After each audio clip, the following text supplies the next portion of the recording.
This podcast is brought to you by EasyOS VoiceWave. You can get VoiceWave Pro for free if you're one of the first 100 users to use the code on screen at the link in the description. And this podcast is also brought to you by cdkeyoffer.com. Use offer code BrokenSilicon to save 25% on Microsoft keys, and then also use code BrokenSilicon to save 10% on Tasty Vite Ramen or their other great Nano Boost powder and other products. And we'll talk about these sponsors more later, but for now, let's just get on with the show.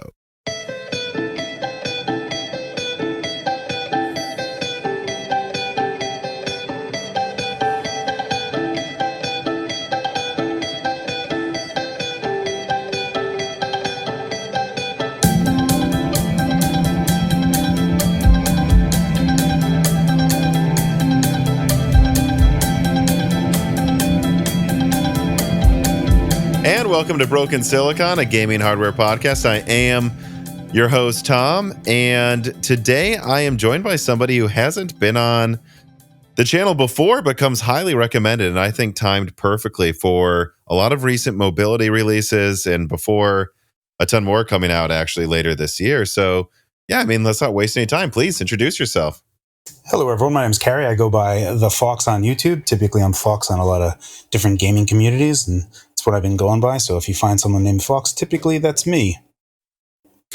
Have you ever been like playing an online shooter and like their name is the same as you? Like it's like Phawx 2 or like? No, I've never met another Phawx. The only Phawx that exists is someone picked it up on YouTube, never actually used it. So I go by Phawx on everything, like so Steam, whatever. I picked the Phawx on YouTube because someone took Phawx and never uploaded anything to it. I've seen that before. Yeah, so that's the only reason that I chose the Phawx as my YouTube handle. So, I mean, as much or as little as you want to tell us, I've never spoken with you, at least verbally, before. I mean, where are you from? What do you do professionally, if not just YouTube? Just like, who are you? Where did you come from? Like, where are you interested in all of that? I'm in the New York City area. Okay. That's where I've been forever now. That's where I've done all my work. The type of stuff that I do professionally is I am a systems engineer. I am for any particular platform or environment. So Windows, Linux, anything really, even cloud-based stuff. I don't really do much stuff on GCP, a little bit in Azure, mostly AWS. But typically I'm like a Green Beret or the Winston Wolf. I solve problems. You let me parachute into an environment and I get stuff done. So I'm curious, what made you get into doing that professionally? And then when did you start a YouTube channel as well? Because obviously there's crossover in why you'd be doing a YouTube channel about this and then also do that professionally. But I'm curious, like, when the YouTube thing happened and what made you did you want to be a systems engineer or how did you fall into it? No, so I wanted to be an actor first. I went to acting school first. I never went to college. My goal and wishes were always that. But then when I started getting into the acting field, I got an agent for commercials modeling and it was just brutal. And I got soured by it a bunch and I fell back into computers because that's what I would do. So typically video gaming is what got me into computers. When I was 8 years old, my dad bought me a Sound Blaster 16 because I wanted sound on Wing Commander and he didn't install it for me. So me as an 8-year-old, I had to install it, install drivers, configure IRQ ports just to get, this is a bunch of trial and error, but this was really good for me because it was foundationally good for me getting started and understanding and getting a better understanding of stuff. And then even just like little things, like you do cheat codes and stuff for older 8-bit or 16-bit games, and you start to see things like on 8-bit stuff, it only goes up to 0 to 255. And you look at IPv4 addresses and everything 0 to 255 in 4 octets. And then you look at IPv6 and it's FFFF, so it's 16-bit, 65,535 different values. So it's like little things that start like weirdly blending together and you start to see through the matrix a little bit of like how things work. And then just keep on pecking at it and eventually just conceptually understanding how things are going and the direction of how things are. And a lot of the things is just pathing, right? And files and treating everything like files. So it becomes a lot simpler and that was just me just exploring and being curious. And I fell back into computers and just kept on going in the direction I was and just doing a lot of different industries. So I've been in steel industry, a web startup, a media and entertainment company, and now I'm with a fintech company. So there is no industry that I really care to be in one way or the other. But they all do things differently, and it's fun to explore how they do some stuff and try to just get an understanding of how things work. I mean, this is kind of a weird thing for me to maybe bring up, but I don't know, like, especially people, I don't know exactly how old you are, but it kind of seems like we might be somewhat of a similar age. Like, but people like 10 years, 15 years younger than us, like, how much easier things work now on computers, just out of the box. Like, the amount of times 20 years ago I would plug something in and then, oh, well, this port doesn't recognize this, doesn't work with that. Also, it can't act. Yeah, like that just, and I mean, and I think it applies to everything, not just computers, but like even like how like things connected to consoles work too. Just everything out of the box is so much simpler now. Yeah, it's unfortunate. I feel bad for the newer generation, and I've read some articles and stuff where the new gen workforce is entering into it, and they have zero idea of just file paths because they don't know. What do you I've read this too. Yeah. So it's gut wrenching to hear because I don't know how you could possibly live your life that way. I don't know how. First off, how could you not be curious? But I don't know. There's some things that to my core just get me. I relay this story. It's an anecdote that I tell, but my wife was in our car and she's driving just a little bit and she just slaps into the reverse without the car fully stopped. And I'm like, whoa, what are you doing? She's like, what? I'm putting in reverse. I'm like, you have big chunky brake pads that could stop this car and you're choosing the tiny little teeth to stop the car. And, conceptualizing that, like thinking that whole thing through, like looking at it. Sometimes it bothers me when people don't do that. So when I see people not understanding file paths and stuff, it's like, how do you get to someone's house? Like, do you just appear? Do you just like, there's a road that gets there and there's a pathway to there. I don't know. It's bizarre to me. No, but I have heard exactly about what you're saying. Like there's, I think this assumption of like, and again, this is just our opinions, people listening. I'm not talking about everyone either, for sure. But like, I think the first generation to really use computers, boomers, then Gen X, then millennial. And it seemed like the savviness level was continuing. But I've read these articles where there's a concern that with Gen Z and later, it's actually less savvy than Gen X, maybe more than boomer on average. Again, my grandpa's good with computers. And then I have an uncle who's no idea how to turn them on, who's younger than him. But, it almost makes you wonder if like we had this assumption, because I remember in high school I had to take these freaking typing classes where they'd like put rubber over the keys, and I wasn't that good at it, but I never got good enough in high school to type without looking at the keys, but I don't now. So clearly over time I do just know where to put my fingers on the keyboard. Right. I think stuff like that, they're like, well, we don't really need typing classes anymore. They'll clearly figure it out. They'll clearly figure everything out over time, especially when they're younger. But the operating systems have become simpler. The apps have become simpler. So they're not figuring it out. And you almost wonder if you need like to build up computers in a literacy way in the schooling system now, the same way we do with like grammar and math, where it's like, well, we're not going to teach you how to do linear algebra before you know the basics of calculus. Because if you knew this, you'd never do calculus because you never really need to. If we didn't teach you how to do this type of division first before the type that actually is easy to do, like maybe we need to do that with computers too. So it's common core computers. I mean, I guess that's kind of what you could say. Yeah, I guess that's, I mean, I think if you just threw them into even just a 16-bit computer, like I think 16-bit is just, they're fantastic machines and they're easy to wrap your head around. The numbers are small enough that you can keep them all in your head. It wasn't like when you get to 32-bit, the numbers just went out of proportion. It's just like they just became a mess. But in 16-bit, things you can keep, there's a lot of stuff that you can keep in your head. And I think that's where things get a little bit lost, is when things get so vast that it's like thinking about trying to navigate the universe a bit. All right. So switching gears though, I mean, you actually came to me recommended by Jared from Jared's Tech. He said he ran into you at LTX. He said he's just taking he's not taking a break from YouTube, but he's definitely slowing it down over the summer. And he said he'd love to come, because he usually comes on after CES or in before Computex to talk about the new laptops that are out. And he said, let's do it later this year. I just not in it right now. But, I'll tell you what, he goes, the Phawx is really great. You should have him on. So, I mean, I'm curious what got you into the APU and handheld. I mean, you've kind of told me, but like, what was it that made you make the first YouTube video? Because I remember what made me make mine. So I started my YouTube channel in 2011 or so, and it was more focused towards indie games. My channel was more of an indie game channel to begin with, but the main reason that I started my YouTube channel was I was just fed up with every YouTube video that I was looking at. Had like a 3 or 4 minute intro and people screaming at the top of their lungs. And I'm like, I'm going to not do that. I'm going to say, hello, everyone. My name is Phawx, and get right into it. Within 3 seconds, the video starts, and not be bombastic. That was like my first thing. And then, so I was always in indie gaming and computing and stuff. There was lots of things. I always treated YouTube like how YouTube was always promoted to me, is broadcast yourself. So it was all the things that I was interested in. It was indie game focused, but like I had I would show off the Samsung i8910, the first phone with an OLED display. I imported it because I was a huge OLED fan.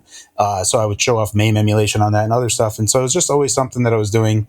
Open Pandora, long time ago. So this is the Cortex A8 when that first came out.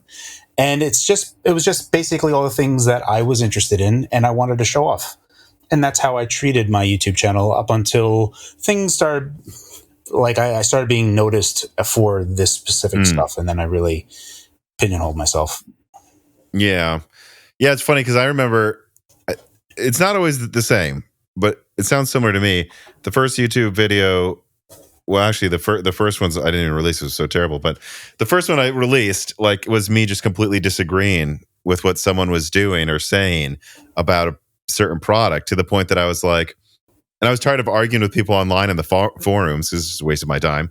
And it's just like, I don't know what made me do it. I just was like, it was some stuff about AMD Vega, and then some stuff about the speculation about the next gen PlayStation 5 and Xbox Series X. It was before they were, well, I guess everyone knew the PS5 would be called the PS5. It was before we knew the name of the Series X. And I was just like, I just looked at these trends and I'm like, 3 years before every console generation comes out, for some reason, these PC tech people are just like, there's no way it could be this strong. And it's like, give it 3 years. The tech will be cheaper. Yes, it will be that strong. And I just, maybe throw some videos online. Sounds similar to you.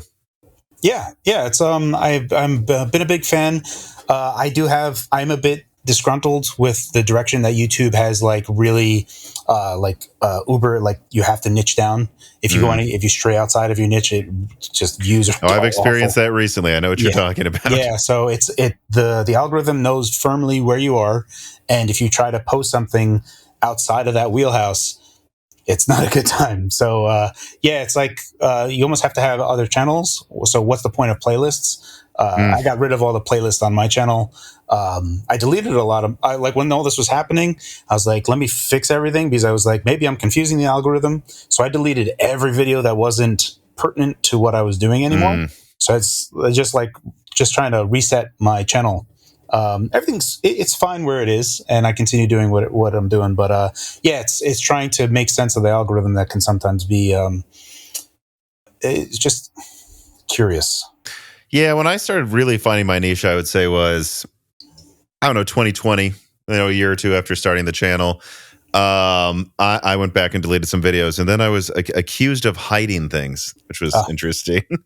But all right, John Wick Boomstick writes in and he says, do either of you feel the resurgence in mobile gaming is part of a change in American culture towards an increase in mobile gaming, or is it just simply the success of the Steam Deck? Ooh, I have my opinion on that, but I'm curious what you think. I think that we're getting to a point that the Steam Deck was a more of the hardware getting to a point that would be acceptable for the masses of what would be an acceptable mobile gaming experience for PC. I've been looking at mobile gaming PCs since 2015 and starting off with the Intel Atom, and that was not good enough. And there were super enthusiasts that I would be talking to. And even the GP Win 2, which was using Intel's 7Y30, which was very, very good. but still not good enough. If CPU wise was much better, but GPU wise, the Switch was destroying it. So you were in a position of the GPU Win 2 was $650, and the Switch had a better GPU and it was $300. So it was like, it was hard to recommend in a lot of different ways. And Vega having RDNA 2 was the bare minimum of being acceptable of what type of performance can be. So I think it's more of the Steam Deck, also Valve doing 10 years worth of work for Proton and everything else to get to the point to run all that stuff in their own Linux environment. So there's a bunch of work that got there, but the hardware got to a point that it could consume a little bit of power and get a certain amount of performance. And I would argue that most PC gamers still balk at the low performance of the Steam Deck. Well, you know, it's interesting, actually, and maybe it's because you looked at the notes ahead of time, but I had it in the notes to bring up the original Switch as well, because I think all too often right now, everyone is making fun of the Switch's performance. And don't get me wrong, I don't think it was perfect. I mean, basically, actually, from what I heard years ago, is that Nvidia kind of offered because it uses Maxwell for the graphics, that the Nvidia offered them a Pascal and maybe even a Volta option. And they were like, it'll cost you $20 more, but it'll be double the performance. And Nintendo said, no, thank you. And it's like, man, if they just had a GPU 50% better with double the RAM, it would still be running AAA games well. So yes, I'm critical of the Switch in some ways, but at the same time, you know, I recently, in doing research for like this information I got leaking Switch 2 specs, I was looking at the original Switch and I was like, well, as much as we make fun of the Switch now, at the time, it had no competitor. Sony has they're gone, they quit. And the Windows handheld stuff, it didn't exist. It was the GPD with the Atom you bring up. And so I think it's easy to make fun of the Switch, but I think a lot of people miss that actually at the time, it was the AAA handheld gaming device with absolutely no competition. And when we talk about the success of the Switch, I think half of it might be that it launched at the perfect time when it had no competition. It's, I mean, people always bag on the Switch, and I have to agree with you that I've often defended the Switch because, yes, image quality wise, in some games you're going to see that they don't look very good. But when you conceptualize how little power the Switch is taking in a handheld, it's really good. I've also argued that when it went to Marico, that it increased battery life by like 70%. And because they kept the performance profile the same, you had a next generation performance bump in battery life. So going from generally 3 hours to 5 hours of battery life, that's a huge bump. And I argued that is a generational increase going to Marico. And everyone's like, no, that's not a generational increase. But I assure you, most everyone loves having more battery life on their device. So to dismiss having 2 more hours of battery life as nothing, I don't know. That was a huge thing. So I always try to defend the Switch in that it is designed in such a way that it is very much from a handheld perspective. It really chews very little power, and they deserve credit for forcing such a small footprint and developers having to work within it. So I am curious when it comes to like the Windows / Linux, I suppose, right? Gaming handheld situation right now, because I believe the original GPD, it had an Atom, and it got better and better as time went on. But you know, I think if you look at APUs, I think it's changing right now. Like especially when we'll get to like Strix Halo comes out, right? From AMD, that's entirely a different tier of performance than what we've seen them try before. But I would argue if you like look at, for example, like AMD's APU uplifts, I mean, Intel's all over the place, but AMD goes Renoir, or I guess even before Renoir, like they had like the Vega 11 Zen 1 stuff, and then they go to Renoir, and that was like a little stronger but less compute units, and then Cezanne actually still just 8 Vega compute units. Yeah. And then they go to Rembrandt, finally 12, but it's not like they went to 16, went 8 to 12. Yep. And now they're continuing to do 12 until Strix. So, you know, you look at desktop graphics performance, and it's like 4090 is you know, if in ray tracing, like at least 100, like double the performance of a 3090, not 3090 Ti, but 3090. And then the 3090 was 50% faster than like the 2080 Ti, which is like 40%. You can go down it. I would argue that the desktop space has been increasing in some ways faster than APU performance every generation, or at least I don't think APUs have been outpacing it yet. Yeah. Do you think the reason the handheld performance is good now is specifically because, no, it is getting a lot better faster right now, maybe at the 10 watt space, or do you think it just wasn't enough before? That it doesn't matter if they were doubling performance every year. The Steam Deck hit that minimum, maybe not fast, but it hit that minimum that we've all been waiting for. Yeah, so they could have done it earlier, and they still could do it earlier. There's lots of things that they could totally do. There's lots of things that I would consider are completely business decisions. I have zero idea. It's just what I'm speculating. And the reason being is look at the Mac, look at the M1, look at the M2, look at the M3, right? Everyone is complaining that the baseline Mac has 8 gigs of system RAM. And Apple's like, no, that's more than enough. That's like the good amount of RAM. And I contend that Apple found themselves, they min-maxed their M1. Like, you look at the cheese grater, the new cheese grater with the Intel, the big desktop. Look at where the RAM is. The RAM is on the backside of the motherboard, right behind the CPU. They have this memory as close to the CPU as possible physically, just to reduce any type of latency that they possibly can. They're min-maxing everywhere they could. And you do that for the M1. They're the first ones that were doing 256-bit wide and 512-bit wide on an APU. And all of these things that they're doing, extra cache all over the place. It's not like all this stuff is magic sauce that is escaped from all these other people. Apple has made a chip that is too good, and now they're selling an 8 gigabyte system like MacBook, because if they sold something that was like 32 gig, they're going to be in a real bad situation where someone is like, why do I need to upgrade? Whereas if they bought an 8 gigabyte system Mac, they're like, oh man, I need to upgrade because I'm out of. They don't need to do it for performance reasons. They need to do it because they need more RAM. Even 16 gigs isn't enough. 8 gigs was 2009. 16 gigs was like 2016. 32 is the minimum today. So to be at 8 gigs is outrageous, right? So if they actually made a 32 gig RAM that was like price wise, they would have a problem selling MacBooks next year and the year after. Likewise, I think the same thing that AMD and Intel look at it. You look at all the things going before, like Intel had a problem. They were the first ones to FinFET, right? So they go ahead. They're down to 14 nanometer. Everyone's still stuck on 28 nanometer for a long time. They're just blazing ahead, and they're just sitting around. And then around 2015, you see like the 14 nanometer plus, and you're looking at it like, are they just not doing anything because the competition doesn't exist, or are they having a problem? So that's when I started like really looking into it. And because I was so deep on the low power side, like on Atom and everything else, and looking at it, when I saw Zen coming, I was like, I need to see Zen. If I see Zen versus like Coffee Lake or something else, and I see where Zen 1 is, I'm going to take all of my liquid money and I'm going to put it on AMD stock. And I did in 2017. And I remember having the Discord conversations. There was a dude there who's like, AMD's a meme stock, dude. You're going to lose all that. And I was just like, man, they're going to get steamrolled. I have all the Discord receipts of me saying this. I have all these conversations.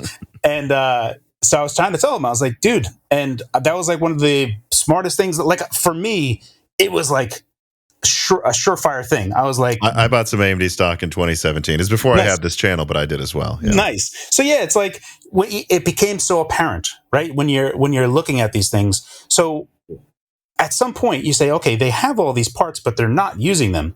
Is it because the competition isn't there, and Intel really isn't there in a meaningful way right now? They're in a bad spot right now in a lot of different ways. Yeah. And so I saw it early on again, and that's only because I'm looking at this. Like we were using Intel parts because that's all we could do. AMD was not servicing any of the boutique Chinese handheld makers at all. Intel was the only place that you can get. So we went from Atom, and then I made a compelling argument to do 7Y30, and then they went to the next one, which was Tiger Lake. And Tiger Lake was their last good chip, but that was when they switched to G, going from Gens. So Intel Gens GPU wasn't great.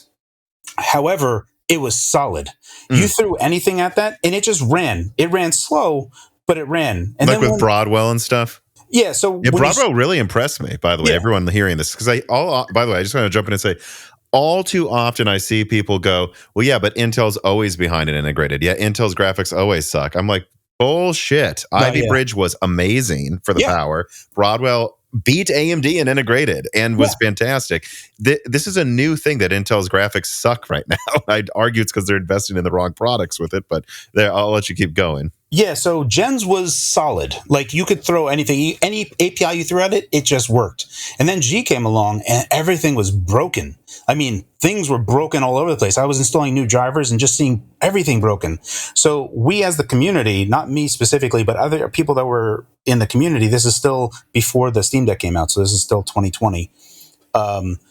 We basically all get together, 2021, and there you can go on the GitHub page, and there's a community that Intel actually interfaces with, so people can make bug reports and say, hey, this is broken. So there's like lots of things, like Resident Evil 7 wouldn't load, wouldn't run at all. God of War had texture streaming problems. There's just like nonstop problems with G, and I was like, this is just crap. And when, at the time, this is when Renoir came out and Ioneo was just kind of coming along. There was like this weird Lego thing, and it was just like this weird thing. And I wound up talking to them, and I was like, look, if you guys can show me the BMC running on that thing, I'll make a video about it. And they're like, all right. And they showed it to me, and I got everything out, and I was just like, this is not a NUC. This is a 4500U running on battery. Like, there's a battery management controller running here. You can see it. It's running. So I made a big video about that, and I was like, this is not just vaporware, this is an actual thing. And then I was very excited just because of getting something that AMD's not the best, but they were better than where G was. And it was like a turning point. It was a turning point for me preferring AMD. And then when the Steam Deck came out, that was the first RDNA 2 one. I was lucky enough to get into the preview for that.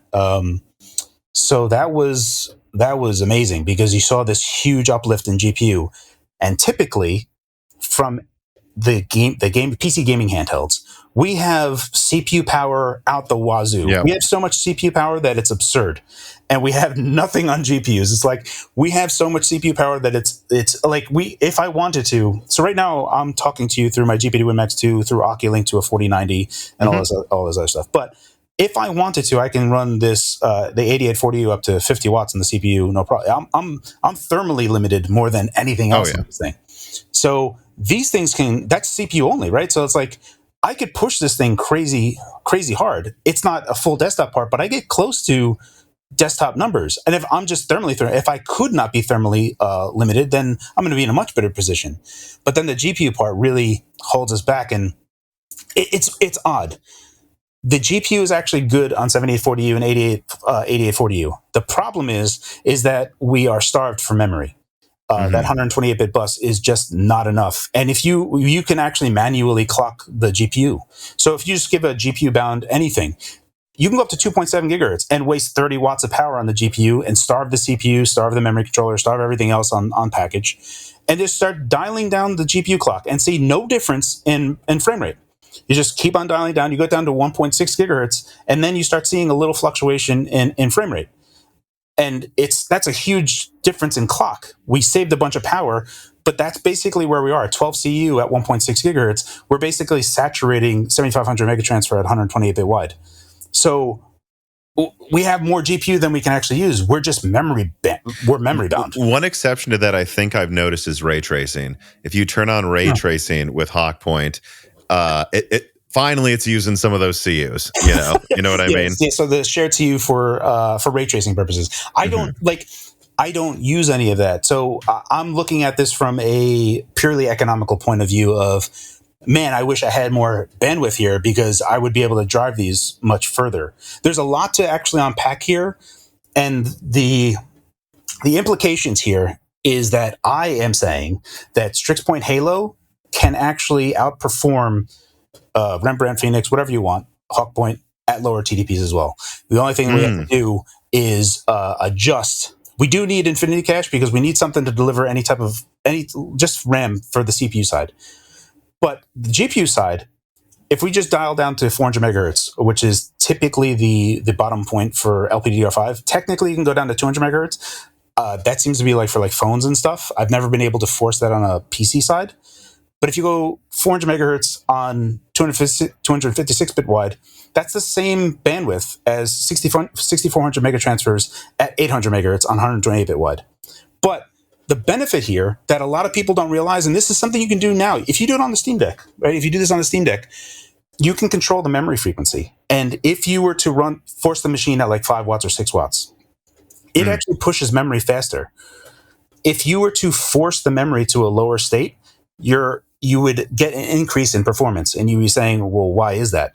And the reason being is because the system RAM is tied to the same memory clock as the memory controller, which is on die, which is on package. That package has that same power scope. So you have the same power, but now you're using less power on the memory controller, thus giving more power to the CPU and GPU, thus getting more performance. Mm-hmm. That's why I'm saying that there's a situation here where it's totally possible if we can have Infinity Cache for the CPU side, that we can just lower RAM at lower TDPs and actually get sensationally better performance. And I would think that if we had less CPUs, it just has way too many CPUs.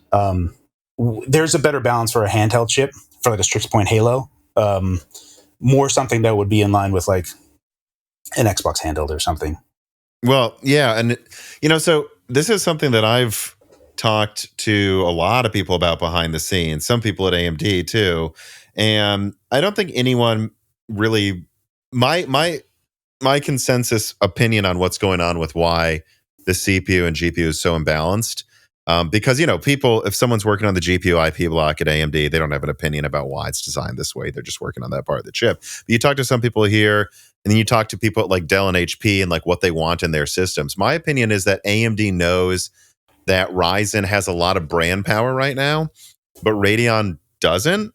And Nvidia is super hot. And so, and it's actually the opposite of what I've heard for like Intel with Meteor. Like a lot of OEMs told me they don't want to put an ARC sticker on it. They're like, please don't make us put an ARC sticker on it. That's a don't buy this laptop sticker for some people. And like, they just know they're going to pair their CPU with a GPU from Nvidia. They know it. And so they're like, well, if we were to give, which we know they could have before, I mean, they went from 11 to 8 compute units in Renoir and then stayed there, and then 12 recently. I mean, they could have gone to 16 compute units a long time ago. They could have tried to do something to bandwidth a long time ago. I think they just know they want the graphics to be good enough to work to play games and beat Intel. But outside of that, they know Asus in the G14 is going to put Hawkpoint with a 4060. So until they think they can get to this level where they can convince an OEM to design a laptop around their APU by itself, which Intel pays a ton of money to do, it's hard to come up with the business case for doing that. I think they're going to do that, though, this year. Finally, they think they have the mind share to maybe push the envelope on that one. Because if everyone's going to insist on putting, like even an MX 570 with a APU that's almost the same graphics performance, why put more die space to the GPU portion until you can force OEMs to build a laptop for it instead of just throwing it into an Intel laptop, and saying it's AMD. Yeah. Also, for what it's worth, I mean, a lot of Windows power configuration, Linux power configurations are designed around CPU first. Mm-hmm. They are still of the mindset that any type of chip that they're going to be managing power-wise is largely CPU and nothing for GPU. Most of the things that we're doing on handhelds is putting power saver mode and changing energy performance preferences to limit how much power the CPU gets, because a lot of times it will just use way too much power for no reason. And this is not even just an AMD problem. It's not even Intel. It's everything problem. And if every one of these things will just overclock. When I say overclock, I mean they push frequencies too high for little gain. And there's lots of places where this does it. So you look at the ROG Ally. One of the things that I told those guys is like, you guys really need to, if you can, and I don't know how this would happen, is if you need to look at frame time and look at frame rate and just try to match CPU and GPU spend clockwise and to hit a frame rate. If you can do that, you can maximize battery life like crazy. And I've already showed this off on a few different videos on my channel. I actually did this with the ROG Ally, and there's a massive energy savings by doing this. And the only thing that they did was have a button as an update that you can turn off turbo boosts. So you run a game like Dead Cells, right? Indie game, 2D game. And by default, you get using 3.5 gigahertz, 4 gigahertz on the CPUs. You press this button, it drops down to like 2.8 gigahertz, and all of a sudden you're using way less power, no difference in performance. And it's like, why is this the case? And there's a lot of things with, Windows Scheduler, Linux scheduling is getting a bit better in this regard. But yeah, everything is very much designed from a CPU perspective and getting as much as you can out of a CPU perspective. And even operating systems themselves kind of need to get in line to better handle APUs in general. EasyOS VoiceWave is a powerful yet free voice changer designed for anyone who enjoys changing voices online or offline. It changes your voice to whatever you want and enhances interactivity in games and live streams. Protect your privacy, improve audio quality, and immerse yourself in your character and enjoy chatting with friends like never before with EasyOS VoiceWave. Support Moore's Law is Dead by downloading at the link in the description, and the first 100 to use the code on screen get the professional version for free. And it means everything to me when you support the channel by downloading things that don't cost anything to download. It still does help us out with the sponsor a lot, and it's an interesting product. So check out EasyOS VoiceWave today. So Swiggles writes in and he says, "Hey, Tom and Phawx, with the introduction of Halo Strix, do you think this could be the Apple M1 moment for x86 and Windows laptops? Do you think there's going to be any big shifts with the gaming handhelds in performance? This package is a bit large. A lot of people don't think it could fit in that and may not scale performance meaningfully at sub 25 watt TDPs for all we know." Well, I would jump in and say Strix Point goes up to 16 compute units and 12 cores. And from what I saw, again, actually at this point, this document's a year and a half old. So let's keep in mind, AMD could have changed plans. But a document I had showed that down to 25 watt TDPs, Strix Halo may have been disabled at 20 compute units. So I just suggest if they were going to make it run at 15 watts, it'd probably be cheaper to just use the 16 compute unit Strix Point. Although I don't know, you might have a different opinion because of the bus width. I'm not sure. Yeah, so, for Strix Halo, the 256-bit wide is a game changer for me, and it's not something that I did not buy a Mac to entertain doing that, just because it's a whole different platform altogether. Mm-hmm. But there are a lot of interesting things that we can do on the x86 side of things, where I am still of the mind that gaming-wise, we could see tremendously better performance at lower TDPs by having, especially let's say that Strix Halo does have 40 CUs, right? Use like just full 40 CUs. Going wide and slow is a benefit for us as well on power. Because the less voltage that we have, you're still getting, if you have 20 CU at 2 gigahertz mm-hmm. versus 40 CU at 1 gigahertz, effectively you have the same compute. If you can feed it, you're fine. However, the 40 CU at 1 gigahertz will use less power, even though they're the same compute. And that's the same idea, is that if you're super wide and slow on GPU and you can feed it, even at forced low memory frequencies, like 400 megahertz, again, you're using less power on the memory controller, which is on die, because that's how Intel calls it on-core. So you have CPU, GPU, and on-core. And that's all the other crap, the encoder, decoder, everything else that is not CPU and GPU on the package, right? All that stuff takes power and is a part of the TDP scope. Mm-hmm. So we want to minimize however much Encore is using and just devote it to CPU and GPU and push the correct amount of power to CPU and GPU. And if we have to control clocks on CPU to give all the power to GPU and minimize everything else, we can do that. And that's things that I can do. So I'm very excited to look at Strix Halo. The problem is that I think is the price of it. Mm-hmm. I think that is largely the only stumbling block for any type of handheld maker that would look to be using it. Yeah, I mean, it's funny from a laptop perspective. When I look at Strix Halo, if we compare it to what it would be competing with, let's say again, just hot let's compare it to Strix Point. Like Strix Point, I think I hear is like around 220 millimeters squared of 4 nanometers, somewhere 200 to 250 millimeters squared. It's a pretty big APU, all things considered, right? So there's that. And then let's say you have a 4060. I think that's like another 150 millimeters squared of 4 nanometer. So in total, what are we getting to there? Let's see, like 400, maybe 350 to 400 millimeters squared of total 4 nanometer silicon. Strix Halo, I think, is like 285 millimeter squared CCDs, possibly for the CPU. I never saw like a quote here. I'm just kind of spitballing. Then I think 200 to 300 for the GPU. And so some people might argue, well, it kind of sounds like it's the same amount of silicon total, roughly. Maybe, but That means on paper, Strix Halo really shouldn't cost much more, though. And then you have to cool one die, one heatsink, one fan, or two to one place. You can simplify the cooling and the space on the motherboard. Right. All of that should save money. Really, the only thing I think that would drive up cost, theoretically here, is the fact that, well, it's 256-bit. You're probably going to be giving it more RAM as default. So the floor is a little higher.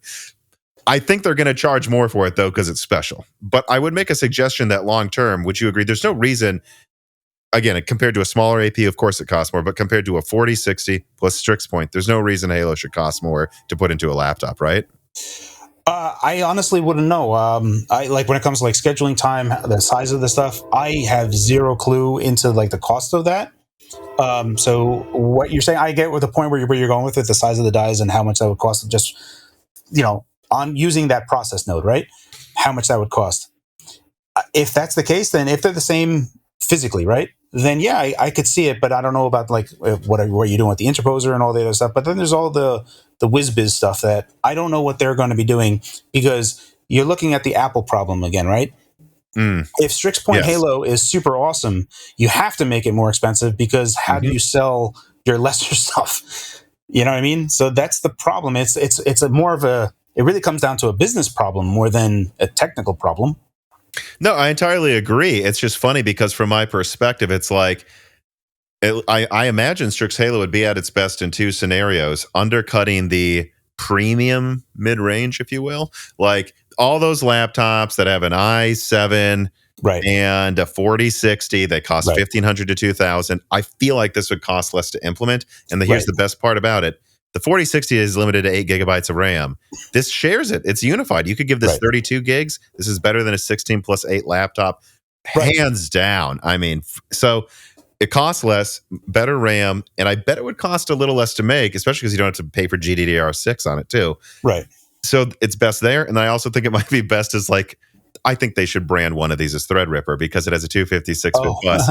You could give it a terabyte of unified memory, probably at least half a terabyte in a laptop. That's something the competition can't make. Like the I've heard multiple like people who do mega standing, like they're in the field, they need a lot of RAM, and they're like, this most RAM I can get on an Nvidia GPU right now is 16 gigabytes in a laptop. That's absurd. This could have half a terabyte and it shares it. Oh man, there's your Threadripper laptops that aren't bulky, So I think those two scenarios are where they would be at their best. I'm worried they're going to insist they only put it in expensive stuff, but I'm curious. Beefish writes in, he says Strix Halo sounds like something targeted at creatives. High core count, decent GPU performance, but not better than the best discrete. What do you think would be the perfect APU configuration for a laptop or small form factor version? Like, you're in charge. What's the coolest laptop or handheld you could, maybe both, you could come up with that maximizes the strengths of Strix Halo, in your opinion? Right. Yeah. So they're two different things, and I think if you look at a laptop from a creator's point of view, but like even just a prosumer type of thing, you really do want those CPUs. And I think a lot of people like the idea of having those CPUs for a variety of different reasons, just because of how flexible they are. So from a laptop perspective, I think I like how Strix Halo is already configured. From a handheld perspective, we don't need all those CPUs. We could dial down the CPUs a bunch and just make it far easier, far less. We don't need that much power to go to the CPUs. And I would almost rather it being monolithic if it was any way possible. I don't know how big the die would be with still having 40 CUs. And if it can't be, then no big deal. I still would rather have less CPUs. Just managing all those CPUs. AMD already does a very good job of parking their cores, but we still use up power when they're parked. Well, in some of this whole documentation I saw, I might as well pull it up here. I have it in a folder. It's not one of the things I sent you, though. It's one of the things I never shared publicly for a few obvious reasons. But they literally had a chart here of how they, and again, this is a document that's like a year and a half old, so they may have changed their mind. But I saw several options that were interesting. It was up to 100 watts, 40 CUs, 16 cores. But then they had a 45 watt configuration that, let me see here, had 32 cores and 8 or 12 cores and 32 CUs. And then once you get down to the Oh, and I'm noticing on one of these documents, it's literally called Halo 128. I'm going to suggest they would cut down the bus on the bottom version. Right. 6 or 8 cores, 20 CUs. So it kind of to me seems like they plan to have the top one have, and I'm just telling you, here's what it says: 256-bit, 8, 12, or 16 cores for the 40 CU. Sorry. So it looks like they have a lot of options here, and it looks like, yes, there will be the 16-core 40 CU model, but it looks like they are planning for some customer an 8-core 40 CU model. That one's most ideal for a handheld. That is the one that I would choose for a handheld. No doubt. 8 cores is fine enough for where we are. And if you take a look at how, if you open up hardware info on Hawkpoint on your machine, you can actually see, it'll say the preference cores. And this will be dynamic and be different between everyone else's system. And AMD automatically knows what its star cores are, and any single threaded demand, it will park its bad cores and use its star cores first. And depending on how things are, voltage wise, clockwise, it will invert that. So it's actually very, very good at understanding trying to min-max performance in a different clock space and threading wise. However, we still pay for those cores to be active. So there is a net negative there, and trying to AMD does a very good job, but just putting all those extra CPU cores there doesn't really benefit all that much. We don't really need a bunch of CPU. We have too much as it is. Mm-hmm. So you're saying for a handheld, obviously, you think, give me all 40 CUs, give me 256-bit, but only give me 8 cores. Yeah. So unless RDNA 3.5 fixes RDNA 3. In big capacity, right? RDNA 4 fixes whatever, because there effectively is not enough there. So the only way that we get better performance is by more memory bandwidth and more CUs. And the only way that we get good performance in low power is by a whole bunch of GPU cores at a low frequency and trying to feed that as best you can. So yeah, that's the most ideal configuration. Even if it was like quad core CPU, that would still be fine for us, truthfully, in a handheld. Because you look at the Steam Deck and a lot of modern games that are there, we're barely hitting, sub resolutions of 800p and hitting 30 FPS. So it's almost all the power is going to the GPU all the time. So you're using 11 watts to the GPU side, and then 5 watts for CPU and Encore. And it's never a problem. We never have a problem of CPU. Frame rate wise, we're never having a problem. So it's really the GPU that is always holding us back in a handheld. Always. Yeah, it's interesting too, because I haven't looked at this doc. I just pulled up next to me. I think I will end up sharing some of the stuff from it now. It's been a couple of years. I'm sure it's safe to share. I'll reach out to someone about that. But I missed the part where one of them was called 128, and I'm curious what you think about that too. And like, because it's occurring to me that I think they're going to use 2 8-core CCDs, and they can save money therefore, right, by not putting one of them on there. I think it would be very interesting if they have all these premium things, but then in the middle they're like 1 8-core 32 CU, and we're just going to mass produce this for Lenovo or something. I am wondering where you think that 128-bit model would be useful, or if you, because this is from a year and a half ago, so they may decide not to release that version. But I'm wondering where you think that could be useful, like a 20 CU 128-bit variant with 6 or 8 cores. I mean, that's still valuable in some respect. We don't really need, it doesn't need a bunch of frequency with 20 CU at 128-bit. It doesn't need much frequency at all to just completely saturate everything that it's got there. So even if this is like, next generation LPDDR5, so whatever I think the rumor right now is it'll get to 8,000 or something with it. Yeah. So even with that, we're not looking like it's appreciably all that much different. So what we'd have to hope for is that RDNA 3.5 has performance improvements inside of memory efficiency, because that would be the bonus that we get out of that, right? Because if we're still inside that space, this is the part that is oblivious to me right now, because I can't say one way or the other. In my headspace, when I'm talking about these things, I'm saying these from a RDNA 2, RDNA 3 point of view. So if RDNA 3.5 or RDNA 4 has better memory efficiencies, whatever efficiencies that are, that's going to be a benefit for us inside that same bandwidth scope, and that'll get added with other things like 256-bit wide. So it's hard to say one way or the other because I can't say how good that's going to be. But when you're 128-bit wide with 20 CU, the good news is that you don't need a bunch of frequency on the GPU side. And on the CPU side, that's a good low-powered device. So like it's pretty good in the 15 watt space. You're still in the 15 watt space in that configuration. Would you get better performance than where we are right now? Probably not, because all of this stuff is going, again, if we are bound by memory bandwidth, when you talk about just like straight like raster render, right? You're going to get effectively the same thing because you're going to hit that memory limit. As it is right now, 8840U Phoenix, we have too much GPU power and we are memory bound in almost every situation that you look at it. You can, like, these tests are super easy to do and anyone can do it. We have 2.7 gigahertz, 12 CU. Just keep on dialing it down. I already did a few videos of this just showing it. Like, here, look, 2.6, 2.4, 2.2. Nothing. Frame rate doesn't change. FPS doesn't change. We're just using less and less power, and the frame rate doesn't change. And we get to like 1.6 gigahertz, and then we start seeing a difference. And it's like, oh, there's the memory wall. So you gotta. It's like things you look at like that. And this is all like capping CPU at 1.1 gigahertz. So it's this is where you have to think of, and that's why 256 watt is like super important, really, really important. I mean, technically 40 CU and whatever frequency could saturate that as well.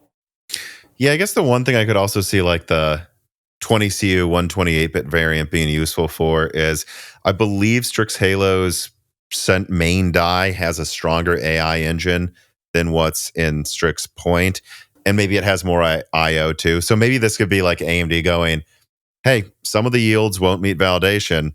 These are the ones where we disabled it a ton, but it still has a better AI engine than Strix Point. It still has more USB ports or something. Maybe this could be like a little bit cheaper, super thin and light premium devices where it trades a lot of performance in GPU, but you still get that AI engine and all of that I/O connectivity that is actually what some people want anyways. Yeah. I think the last point, if they put Infinity Cache on it, that would also be compelling as well. I don't know if they're going to do that as well, because it should have 32 megabytes. So I think a 20C one would still have the same amount of Infinity Cache as like a 6500 XT.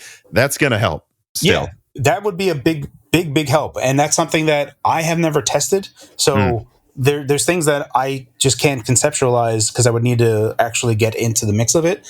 I have a better idea of where we are on clocks and everything else in terms of where we're bound in any given direction of what already exists. And I speak from that, trying to conceptualize what future products could be. So that's really where it comes down to, is that I have a deficiency when looking at it through, especially on an APU, what Vcache would offer. The consoles don't have it, and we haven't seen laptops use that yet. So I can look at a spec sheet and see what it has. I don't know how well it will work. Exactly, it might be like a GPU, or it might be, it's plausible in my opinion, it might be a wild performance uplift that we've been waiting for that we just haven't used yet. It could totally be. And this is something that I would have to investigate and see. The good news about Infinity Cache is it has its own clock domain. It's not with the memory controller, and it's not with the system RAM. So it has its own clock domain. So this is like the ideal setting when you're like looking down on all this stuff. You can say, oh, okay, if we can lower system RAM frequency down, but keep Infinity Cache at its own clock domain, feeding the CPU low latency fast, right? And we can just do the truck super wide lanes for low and slow on the GPUs. You have a very, very performant chip using very little power. They have all the ingredients there to make a super performant, low power device.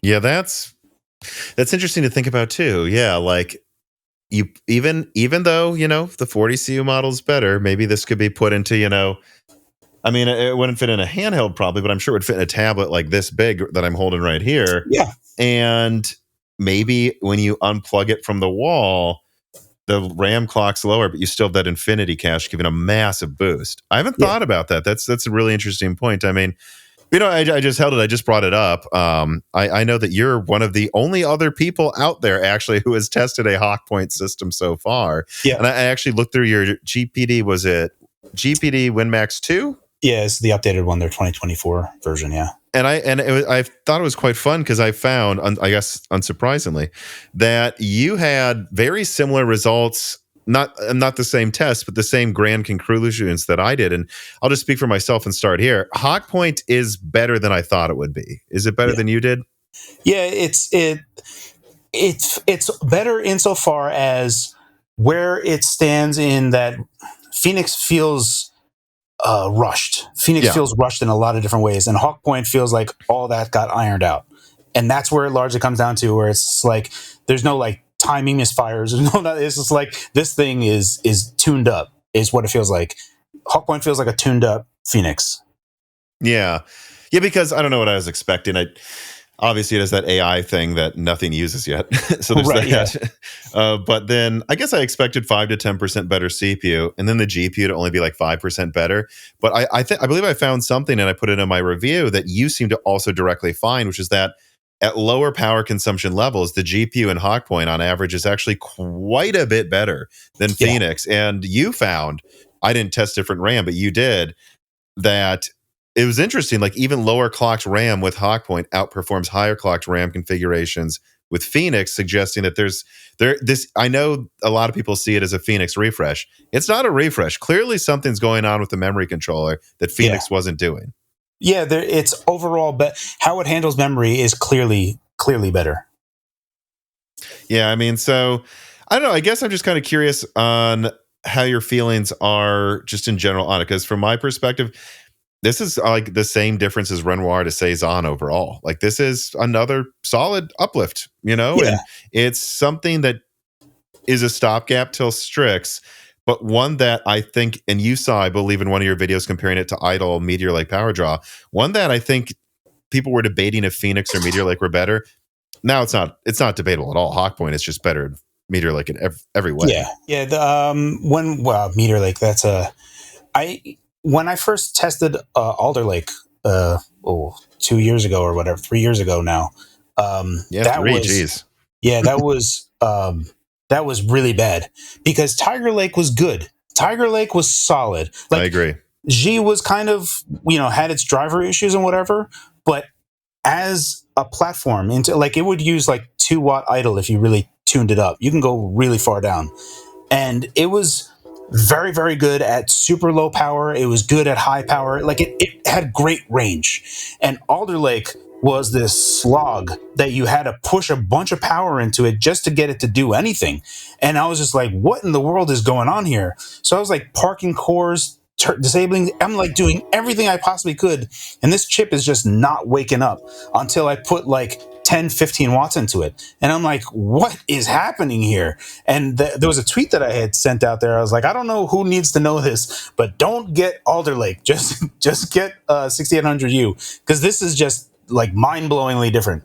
And when I saw Meteor Lake coming out, I'm looking at everything, and I was on PC World podcast. Adam was talking to me about this. He's like, what do you think about Meteor Lake? And I was like, it's not going to make it. And he's like, well, you really think so? And I was like, even if they do double, that's just what month was this? Were you saying that? I'm curious if you remember vaguely. 4 or 5 months before Meteor Lake was announced. So like late summer or something last year. So this is going to be September of 2023. That is when I started having, that's so funny, having videos come out too, where I'm like, I had some people I was talking to in a test house that Intel uses, and I was looking at the benchmark results, and I'm like, oh guys, this isn't what we were promised. I'm sorry, go on. Yeah, so I was talking with Adam about it, and I was just, even then, I was like, this is not going to be it. And I made a video before, any handheld, and I was saying, Intel Meteor Lake will never be on a handheld. And then the clock came out, and I was like, oh man, this thing shouldn't have been on a handheld. It was just like, I was just trying to set expectations a long time ago. But that all stems, I only had that thought because I had tested Alder Lake. And when I saw Alder Lake needing this amount of power, and when I was looking at all the slides, it's like, okay, all of this is true, but you're not saying you're not saying what we need to hear. And then you look at Lunar Lake, and it's like, it's 60% more performance at 18 watt or whatever. And it's like, all right, well, I mean, you guys are really sloppy at 18 watt right now. So, I mean, it's a good point. Yeah. So it's like, all right, you're better than where you are, but you're really bad. So are you just normal now? Like, did you fix it? Like, okay, great, guys, you fixed it. Now you're the baseline. You're above water. congratulations. I saw a lot of people celebrating it, and I was just like, what are you guys celebrating? They just said that they're not garbage anymore. That's nothing to celebrate. That's just, normal performance. XPK 200402228 writes and says, Phawx, what do you think about Lunar Lake for gaming handhelds based on the current status of Arc iGPUs? Also, how bad is the MSI Claw compared to the competition due to using Meteor Lake? And I just want to jump in and say, the point you just brought up about Meteor Lake is really interesting, though, because early stuff I've seen from people at Intel, it looks like it could be pretty cool. But now that you point out that, Meteor Lake's like half the performance of Hawk Point at 15 watts or something. I don't know if it's half, but it's pretty bad. It's super bad, yeah. Yeah, I guess if they doubled it there, so they're Hawk Point. Good job. That's not actually that big of a deal. Yeah, great job, guys. You matched AMD last year. Yeah. Excellent. Good for them that they fixed whatever they fixed, and that's great. But they gotta. I think that Intel has multiple problems right now. A lot of problems. Their big little architecture has a ton of issues all over the place. Not even just their, where the problems that are right now, or people are having with their baseline Intel whatever thing. I'm talking about just for people that are not plugged in when they're running games on Intel stuff. They're not aware that the big little architecture may be impacting their performance, and disabling all E-cores and taking a look at peak.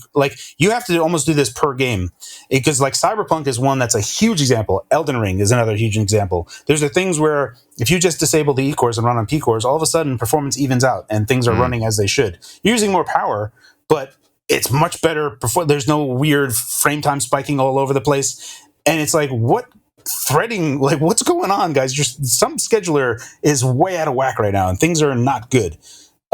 So for me, if Intel was to really be interested in the handheld space, they should make a quad P core only, no E cores, no LPE cores, and just again as big of a GPU as they can put on there. At that point, we're just in the Intel driver problem issue, right? Hopefully. And that's something that we can kind of deal with. It would suck still, but it has problems, right? Starfield came out, it was busted. No, the game didn't run. It was every new game that comes out, you have the potential of it just not actually working. So it's unfortunate, and I can commiserate because Intel is behind the eight ball. There is no game dev. You ask game dev, what system you chose? It was Nvidia and kind of AMD, and they go, what about Intel? And they go, Intel? No one's testing on Intel, so they have to seed these things out. They have a big problem. They have a real big problem.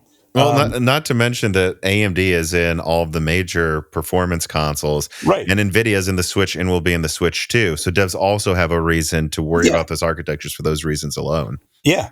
So they just have a number of issues from every angle you can look at it, and it's not great. And I've just been. I've been tweeting some things, and people, when I say bad things about Intel, a lot of people get defensive about it, but it's not coming from a place of I hate Intel. They just genuinely have a bunch of problems that I can't recommend. There's no world where I would say you should go do that. So that's largely where it comes from. But I know a lot of people just push 250 watts into it, and okay. And that certainly isn't backfiring right now with Intel baseline in any way whatsoever. Yeah, so it's a difficult problem, and it's a weird thing to do. I would say that right now, Intel is in a very, very IBM situation where no one ever got fired by buying Intel. No one ever got fired by buying IBM. And the company I'm with right now, we're still buying Intel, and I'm why aren't we buying AMD servers? And they're well, and it's a whole chain of problems that won't ever happen. But Intel is coasting on reliability, the perceived reliability of the past. That's what they're coasting on right now. And I don't know how long they have to coast on that for, because the server side of things are still good, but everywhere else they're getting picked apart. Yeah. By the way, on the note of Lunar Lake, this is something I had with some of my contributors at Moore's Law. Said we were talking about like 4 big cores, 4 little cores. It feels, I was saying, it feels like you would want like 6 big cores, maybe 2 little cores for background tasks, and maybe even put those on the LPE ones so that it's just when it's idling or something. Right. But I think the problem is that Lunar Lake removes hyperthreading. So if it was just 4 or 6 big cores, I don't actually know if that's enough threads to run the game. So I think they kind of need the little cores with that one. I look at Lunar Lake and I'm like, I feel like you guys have almost nailed it, but there's like 2 things here that I just don't. I don't know who this is for, because they're saying it's like for a premium thin and light. And I'm like, well, premium thin and light with half the CPU performance is Strix point and a GPU that's as good. But I mean, is it actually with the drivers? I don't know. Yeah, so it's a problem everywhere you look at it. And the Meteor Lake, like the 155H, the 185H, all of these guys need like 15 watts before they even start like getting out of bed. If you push 10 watts into it, it's anemic. The thing is like unreal. It's almost a paperweight. And you do that on any other platform and things can get done. You can do that on Tiger Lake. You can do that on Tiger Lake, and Tiger Lake would be, oh yeah, 10 watts, sure, great, no problem. You go down to 2 watt and they'd be like, still getting things done. You're like, wow, that's impressive. If you did 2 watt on Meteor Lake, it's almost impossible. I've tried doing like 5 watt and it was a slog just to get out of 5 watt. Like I was like, oh no. I just brick this because I have to change the setting. Yeah, like, oh God, how do I get it? And just getting to go to like 7 watt, like just to configure 7 watt took forever. And I was like, man, this is unreal. So yeah, I mean, getting rid of hyperthreading, maybe it's part of their whole threading problem that they're maybe generally having. Well, it's going to need to be, right? They're going to need to make those E-cores work perfectly if they're removing hyperthreading, whether they meant to or not. Right, yeah. So it's, I don't know. I mean, we see that they're saying 60% better performance, so maybe removing hyperthreading was the one of the solves. Who knows? It's great that they're getting into a fixed position. I'm very interested in seeing how well they're going to scale. Otherwise, we're going to go like to low power, like very, very low power. But yeah, it's. I'll say something nice about Intel. You know, a suspicion I have is that APO thing we saw with Raptor Lake Refresh is from the early work on Arrow Lake and Lunar Lake. That I don't know if you saw, like with APO, they're like, oh, in Metro Exodus and Counter-Strike, we have programmed to the metal for the E cores and the P cores, and you get a 30% performance boost. My suspicion is that is a fork of work they're doing to make sure the E cores are perfectly used on Arrow Lake and Lunar Lake. That's my suspicion. Of course, I don't know for sure. Right. Yeah, I wouldn't know either. I wouldn't. But I'd say at least at a minimum, that's proof that they can use the E-cores. I just don't know how much effort that takes. Right. And if there's any plausibility they could scale that up to being that efficient on every app. I mean, if we're going to go on like saying nice things about Intel, I can say nice things about Intel. PresentMon 2.0 is pretty awesome. I like PresentMon 2.0. It's not hardware, but it's software that I've used and I actually enjoy. So I like that they're doing that. They're doing a lot of neat things in that space. And I think it's worthwhile, especially for them, to look at what's wrong with their stuff. Yes. But yeah, PresentMon 2 is excellent. All right, so I think I actually want to scroll back up here and switch gears because we jumped around the script, but that's usually what we always do. All Jesse wants is for Maurice to play with her more often. But unfortunately, he just does not give out playtime or kisses for as low of a rate as she does. And I think she's just going to have to deal with that. But do you know what you don't have to deal with? Paying too much for Microsoft software if you go to cdkeyoffer.com. This piece of content is sponsored by cdkeyoffer.com. Whether it's Microsoft operating systems, Office products, or even many of the latest games, cdkeyoffer.com provides PC gamers with a product this community deserves. Amongst endlessly elevating component costs, fair pricing on Microsoft keys is one thing that we at least should get, I think. And you know, the Moore's Law is Dead team has been working with cdkeyoffer.com for a very long time. And that's because they're good to me, good to Dan, good to about a dozen family members of friends of mine that have used their services. And they've been really, really good, most importantly, to the Moore's Law is Dead community. So support this channel by using offer code BrokenSilicon to save 25% off Microsoft software, or you can also use Die Shrink to save 3% off everything else on the website like games. Using either of those codes really helps the channel a ton, and it helps save you money. So use those codes BrokenSilicon and Die Shrink at cdkeyoffer.com today. So QH Freddy writes in, and he asks, in recent years, there have been an explosion of x86 gaming handhelds. Do you think the market is oversaturated with companies just trying to get in on the next thing? Or do you think there is legitimately a demand there now? Like, are they all just bandwagoning off of Steam Deck and the Switch? Or do you actually think this explosion of x86 handhelds will continue to grow? I think that so this is the golden year of handhelds for me. I mean, I was in a drought of handhelds, right, where there's like literally one option for years. Every like new generation is like, well, that's our option for the next 2 years.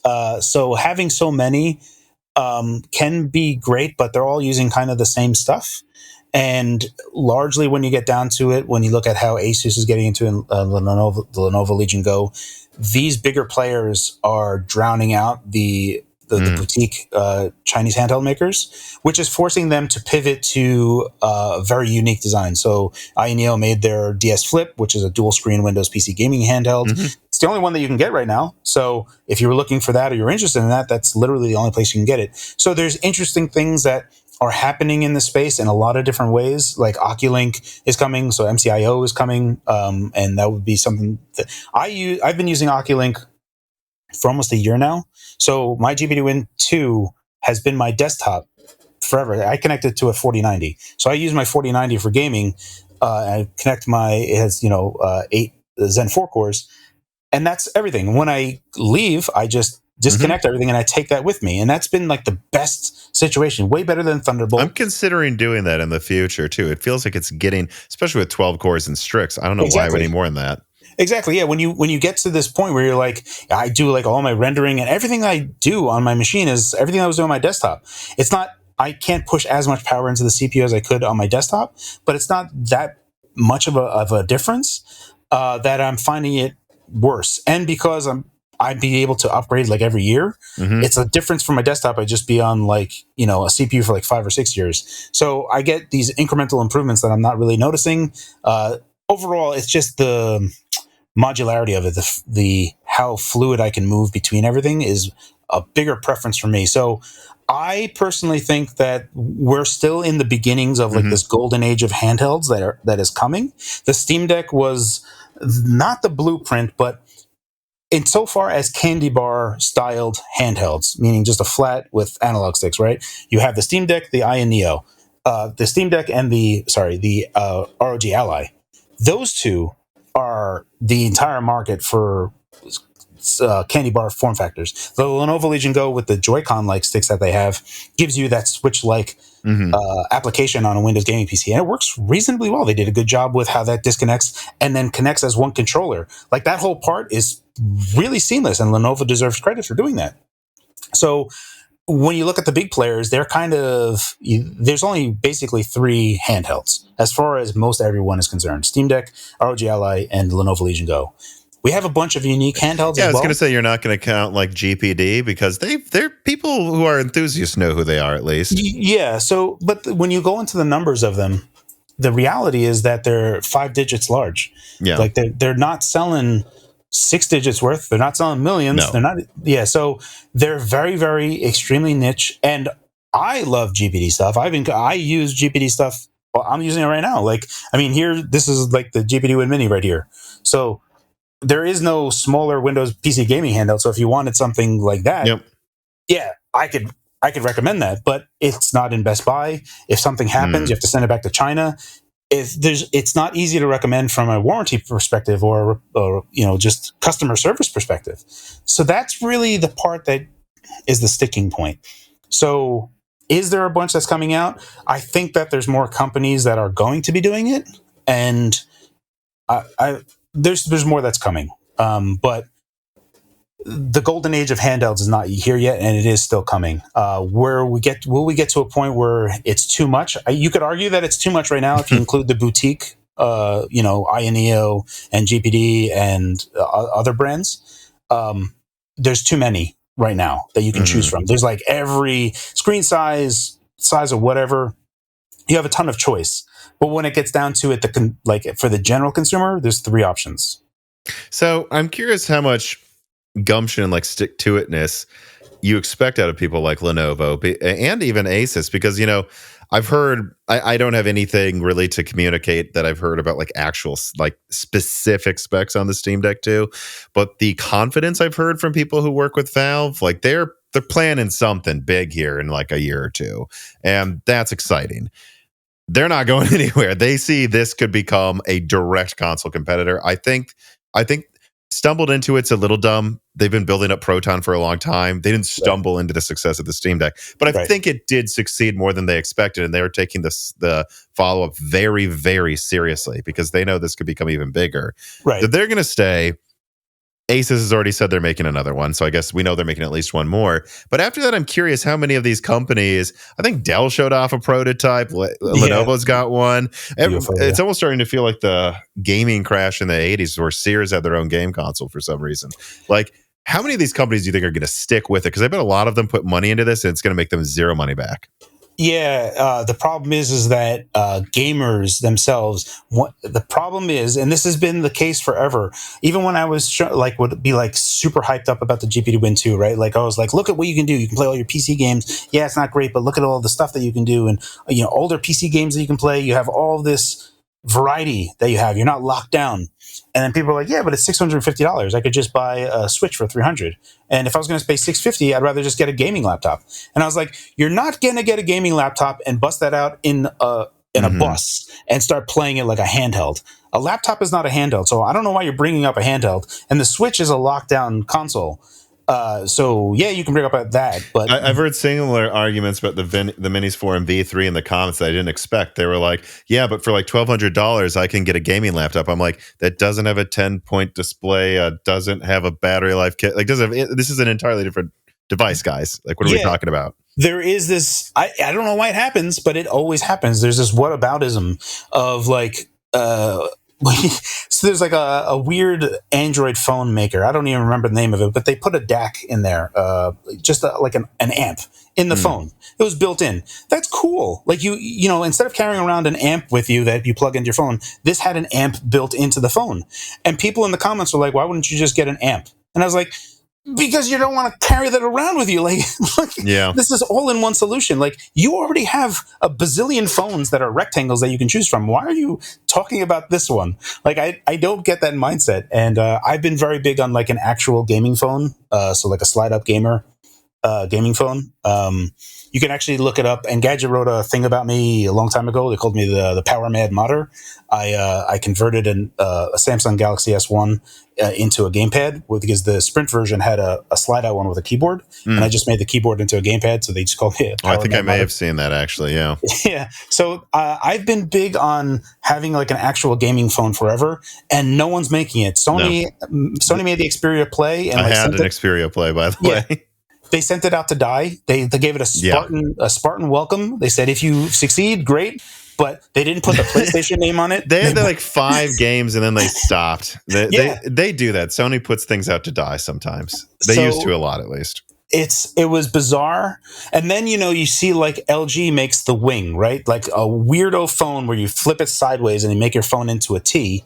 And then they said, you know what? We don't know how to do anything in this market. We're just going to stop making phones. And I was like, you stopped with the Wing? Like a gaming phone is so poisonous. You're like, oh, I can't do a gaming phone. How about we make a phone into a T? Yeah, that'll sell.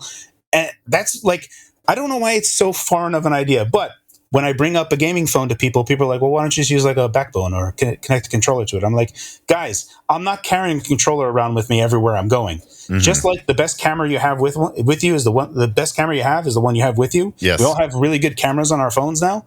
And I don't think I don't think very many people will say, well, why don't you just get a camera to take a run? Everyone likes having a really nice camera on their phone. So why wouldn't you just want to have actual good game controls on a phone that was already there? Yes, it would be thicker, but it would always be with you. And when you have like the cloud and other stuff that's there, it just seems like now is a good time, especially with how much performance is on like Snapdragon and all the other stuff. So yeah, I don't know why people always just say, well, I could get a gaming laptop for that price, or I can get gamers are the worst when it comes to price. Tying this all back, sorry, I went on a long tangent here. No, please.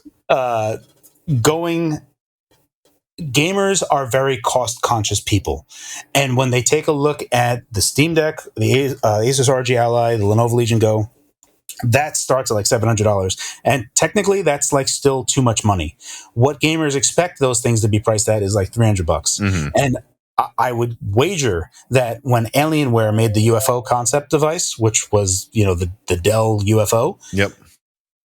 People were like, oh, I'd buy that for $500. And Dell's like, oh. Never mind.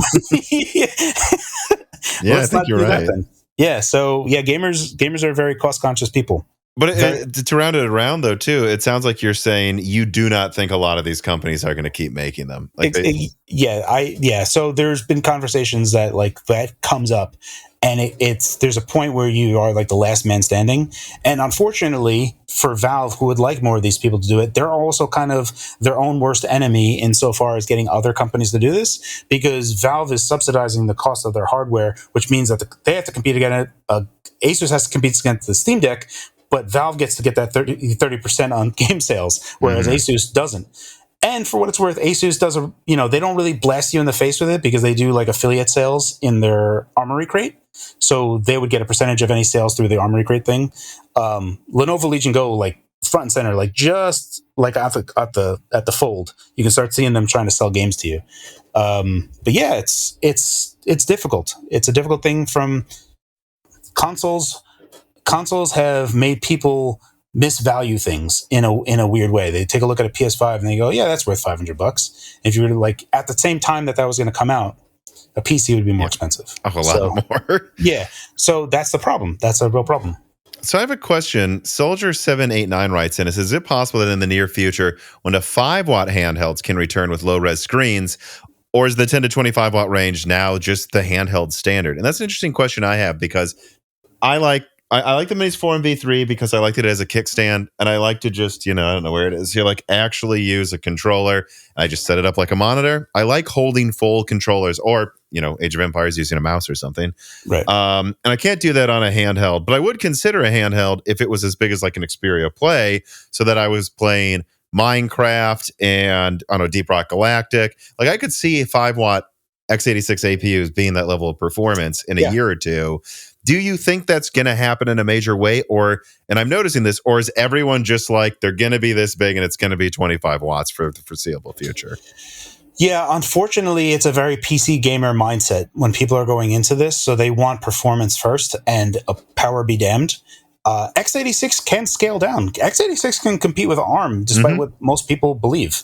That has no problem. ARM is designed in such a way that what it's limited to is where you're getting all those power savings. That's not to say that x86 can't be that way. It's just designed to have a bigger power envelope. So you look at 7Y30. 7Y30, it was most efficient at 7 watt, and it was good down to 1 watt. 7Y30 was a great low power chip. So it's not that x86 can't do it. Intel has done it. So yes, they can. I think that the market will demand more and force that power. There'll probably be some smaller Chinese company that tries it once, right? With like, what is it? I think Sonoma Valley may have like Zen 5C cores, like Mendocino, if you know Mendocino, something weak, like the follow up to that. I bet one Chinese company tries to make a compact one, and we'll just see if that does anything. Right. I think that there's value there. I think that there's a lot of value there, and there's ways that x86 can be designed to fit in that space very nicely. I just don't think that there's enough customers, and it's again that price problem. Because if you make this low power thing and it's like barely competing with the Steam Deck, and it's $300, people are like, I can get a refurbished Steam Deck for like $260. Yeah. Why would I? But if it was this big, right, and you could connect it to an eGPU at home, I think that's the best argument they can make. Is like, dude, you're putting your PC. I know they say it's a handheld, but the Steam Deck is going in a backpack. It takes as much space as a laptop, for being honest. Yeah. But if this could go in your pocket and then plug into a 5090 eGPU thing, that is the selling point where you're like, you want it smaller because now it is in your pocket. I think that's the bit, but I don't know. But again, I don't know. People will just go, yeah, but I can get this other thing for 300. Yeah. I mean, dude, it comes up all the time. It comes up all the time, especially with like the Aya Neo. I've always advocated for GPD stuff because there was a keyboard war in 2015. There's an old forum that no longer exists. It was called Dingunity, and this was for retro handhelds before even that became big. So this was GPD was there, and they were making Android stuff, and they were like, "Oh, we're going to make x86, and we're going to do Cherry Trail." And I was like, "Oh my goodness!" And they were like, "Should we make it like this or like this?" And there was a big keyboard war, and everyone wanted it like candy bar style with only touchscreen. And I was like, "You can't have Windows without a keyboard and mouse. It's going to be awful." And I've always argued that point. And when Aya Neo came out, it had a 7-inch screen, much nicer to touch around, and it was still not great to type. You can use a touchscreen to type, but again, to make an example, it needs to be this big so you can have the keyboard usable on a touchscreen. A lot of the things that people that were saying to me, like, "Oh, I'll just get a Bluetooth keyboard and mouse," and I was like, "You're going to carry a Bluetooth keyboard and mouse everywhere you go," and this is the problem. Like, everyone is just like, "I have this solution," and like, all right, well, I think if you conceptualize going through your day to day, you will find that having a small device that has everything you need all in it, that is. There's a big benefit there, but having the person conceptualize their day to day without thinking about, oh, I have to go in my backpack to get out this Bluetooth keyboard and mouse, and I have to get out, go into my backpack to get out my controller. That thought process of the time that it takes is a big hindrance of them actually doing it or not. And then eventually that stuff just doesn't go in their backpack at all. They just leave it on the side, and it stays an accessory that stays on a shelf. So this is always a problem. Clean Sweep writes in, and he says, how do you think x86 handhelds and high-powered gaming tablets are going to coexist in the market? And to be fair, I think for some reason it's taken Miniswar making one AMD-powered tablet for people to start talking about this. There really aren't any others yet out there, though I think there was that one Razer one like 10 years ago, so it's happened occasionally. But it's like, are they going to fight for the same market segment, or do you think they will just both carve out niches between phone and gaming laptops? x86 tablets have, for me, never really moved the needle all that much. It remained a niche type of device. 7Y30 was in tablets. This is when Intel was like pushing hard with Cherry Trail. With Windows 8.1 and stuff. Yeah. So there was a whole tablet scene on the Intel side. 7Y30 was very performant. The 7Y30 on a tablet was how I was actually able to, not say convince, but argue that GPD should use the 7Y30 and the GPD Win 2, because they were planning on using the next generation Intel Atom. And I was like, we got to go 7Y30 here, guys. Take a look at this. And so I think if you actually look, there's an old video. If you look up 7Y30 tablet on my channel, you can see a really old, crappy video of me comparing the two and just taking a look at power. I was like, I'm getting double the performance and using the same power. Like, we have to do this, even if it costs more. So getting back to the tablet question, I don't know, man. I don't know. I think iPad has that market so on lock that I don't really see anything else getting into there, just because iPads are very competitively priced, that even Android tablets don't exist well in that space. Mm-hmm. Yeah, I think with the tablet thing, for me, it's like there's the Surface, but if we're being honest, if this Minis Forum thing didn't have a kickstand and keyboard, I wouldn't want it. Right. And the point is that it is an extra portable laptop, but if I'm gaming on an airplane, I don't have to have the keyboard plugged in, and I can just, it takes up less space. I use it to read in bed at night. Yeah. It's funny because everyone always advertises these things as tablets, but it really is a laptop that's more portable. Yes. Yeah. And even like the Lenovo Legion Go, there are people that consider that to be a tablet with controllers that are just attached to it. And I know a lot of people that, for whatever reason, they're very, very conscious about being kind of like weirded out by like having a device that has controls on it. It's like, oh, that's a gaming device. Like, I can't take that out in the office.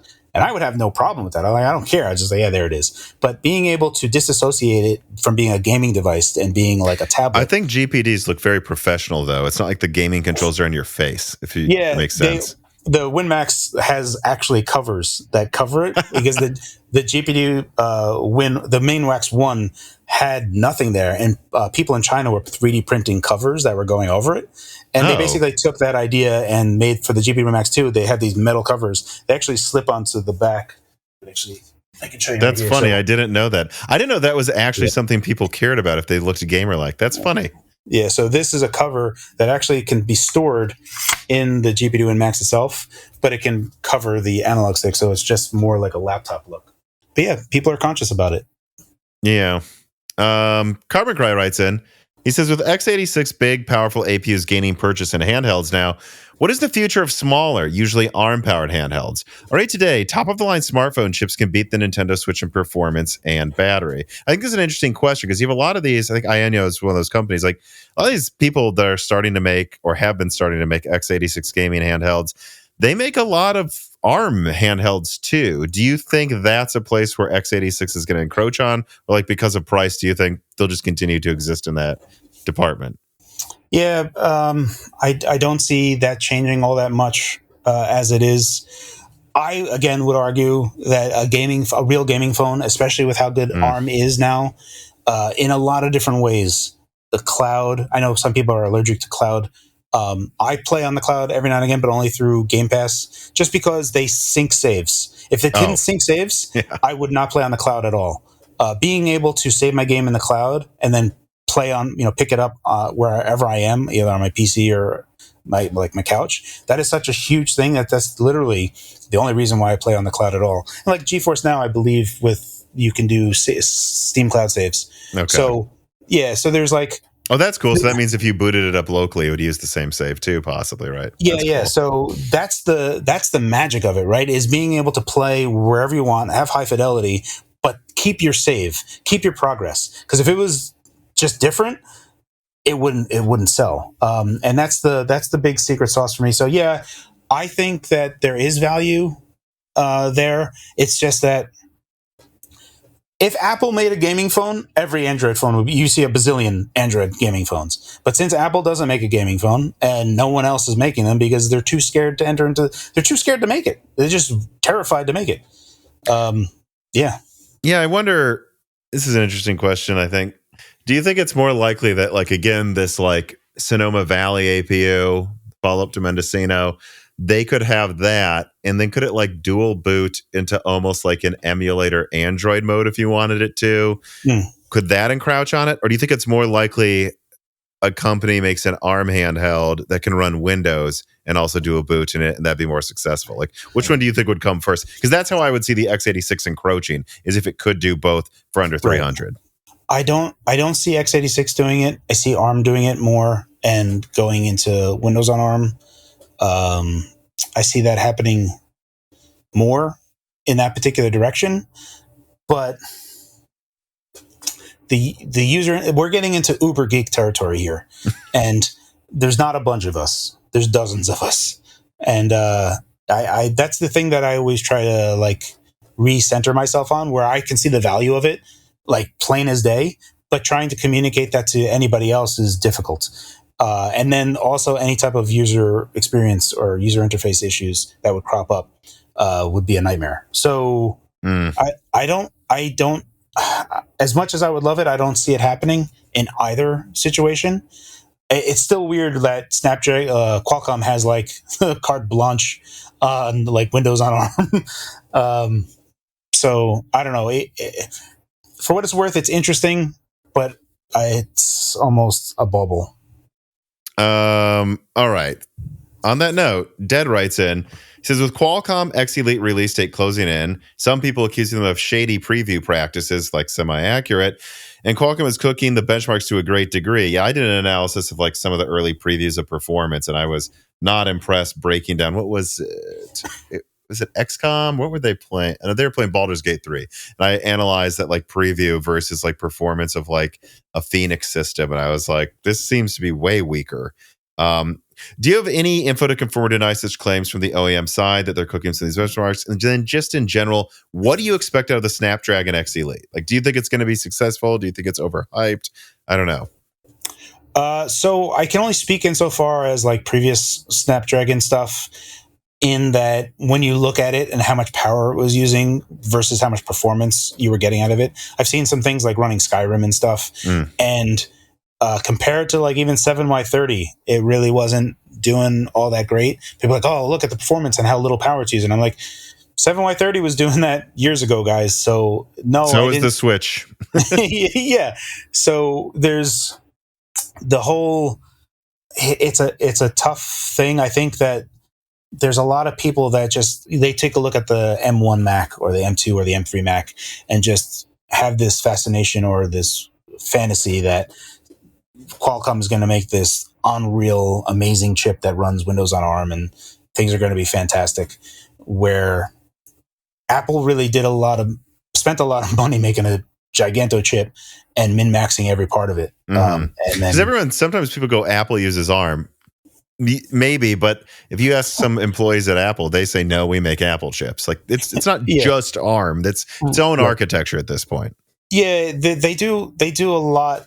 They do a lot, and then also their OS. There's a lot that goes into it, right? There's more than just ARM. So just doing that, even if it's the best version of it, I have not, to directly answer it, I have not seen anything. I have not tested it. How it looks, I am very, very value conscious of performance versus wattage.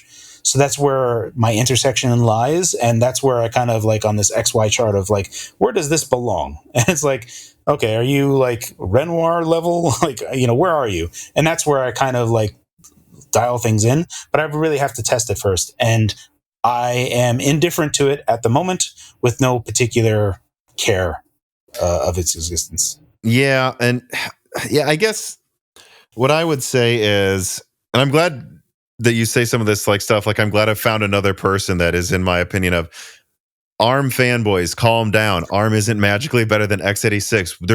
There's no evidence. Intel just stagnated. The second AMD was competitive, all of a sudden x86 is just as efficient. There's no evidence of this. But when I see the Snapdragon Elite and I see them at previews saying stuff like, well, most games are GPU bottlenecked and this can hit 30 frames. I'm like, that doesn't tell me you think the CPU is that strong. And when I look at that, when I reverse engineer Baldur's Gate 3 performance between that and actually some testing Ancient Gameplays did too with Phoenix, I put that all together. I'm like, I think Phoenix is like 20 to 50% better at gaming, guys. And it's going to be competing with Strix, not even really a Hawk Point. Yeah. I'm not that excited. I should say I have low expectations. And I think the one claim to fame, it seems like its AI engine is above average. I don't know if anything is going to use it yet, though. And then number two, if it's idle or something, power draw can be incredible. That's something. That's the one thing. But everything else, I'm not seeing the evidence. It's going to beat really anything. That's a big thing. So like modern standby is just terrible. It's an awful thing that everyone needs to join together to fix immediately. Power gating on ARM can be better for standby time. So yeah, that is a clear win that ARM has, provided that all the power gating works on a Windows side of things, like where you press the button, everything kind of shuts down or sleeps in the correct manner that can be instantly brought back up. Modern standby just chews through power like no problem. S3, if you force S3 mode on Hawk Point, you'll just crash all the time. So you can't even enable it. You can, but at your own peril. So it, when you think about standby time and idle time, that is a clear win that they have. And that's a whole power gating thing, and also like how it interfaces with an OS in terms of standby. But it's not that x86 can't do it, because the Steam Deck sleeps really well. So they figured it out on the Linux side of things on like how sleep should be done, and they get it done. So it's not that it's not capable. It can be done. It just needs a bunch of engineering time and Windows to like kind of like, hey, this is not good. Modern standby is terrible. Lucas Schleicher writes in and says, if these new Qualcomm CPUs turn out all right and Windows on ARM stops being a giant trash fire, do you think that Nvidia might give another Shield tablet or just APUs for laptops a try? That's an interesting question. So there's a there's a part of me, right, that I've always been like kind of contemplating that Do you remember like the Nvidia Enforce and Intel like curb stomped Nvidia? They're like, no, you can't make Enforce anymore. And Nvidia was like, you could feel the hate that Nvidia had. And now Nvidia is worth so much and Intel is worth so little that there's been some part of me that was like, is Nvidia tried buying ARM? I wonder if they would try to buy Intel. They could pretty soon, I think, with how things are going. Yeah, so that's always been a crazy thought in my head, just because they're not the best business to business customer for anyone. I'm outside of Nintendo, right? Like they were in the Xbox One, and Microsoft tried making a better deal. You mean when you say Xbox One, you mean original? Yeah, Xbox. sorry, OG Xbox. Yeah, they were in the OG Xbox, and Microsoft tried making a better deal, and Nvidia was like, nah. And then they were like, we got to rush to make the 360. Sony put a Nvidia chip in there in the 11th hour. They left them. Tesla had them. They left them. It's like every one of these companies that would work with Nvidia stopped working with Nvidia. And Nintendo, we still haven't seen the Super Switch 2, but like at some point, there's like, probably we should be cool with one of these companies. But it's always been like, even for us as consumers, right? They're like, oh, you like that 4090, right? Well, that'll be $1,600, or it's like this ginormous price, and it's always been like that because Nvidia had the sauce. And years ago, 12 years ago, I tried making I was going to do a KVM QMU, so I'd be doing a hypervisor Linux side and having a really nice I/O stack for all my storage, and then I would do IOMMU and make a KVM of Windows. So I have like a headless KVM QMU that would pass through, and I would have Windows running in there. So I could do like snapshots and all this other stuff working on Windows. And I tried doing it, and then Nvidia was like, oh, you're running a GeForce. You're not running a Quadro. You can't be running drivers on a virtual machine. And I was like, what? Like, what is this? And then, eventually Quadro was like going away, and now regular GPUs are just Quadro priced. So they just... This is all to say, yes, I think that Nvidia could do something here in any capacity, either ARM with the GPU and do something with Windows on ARM if Windows opens that up.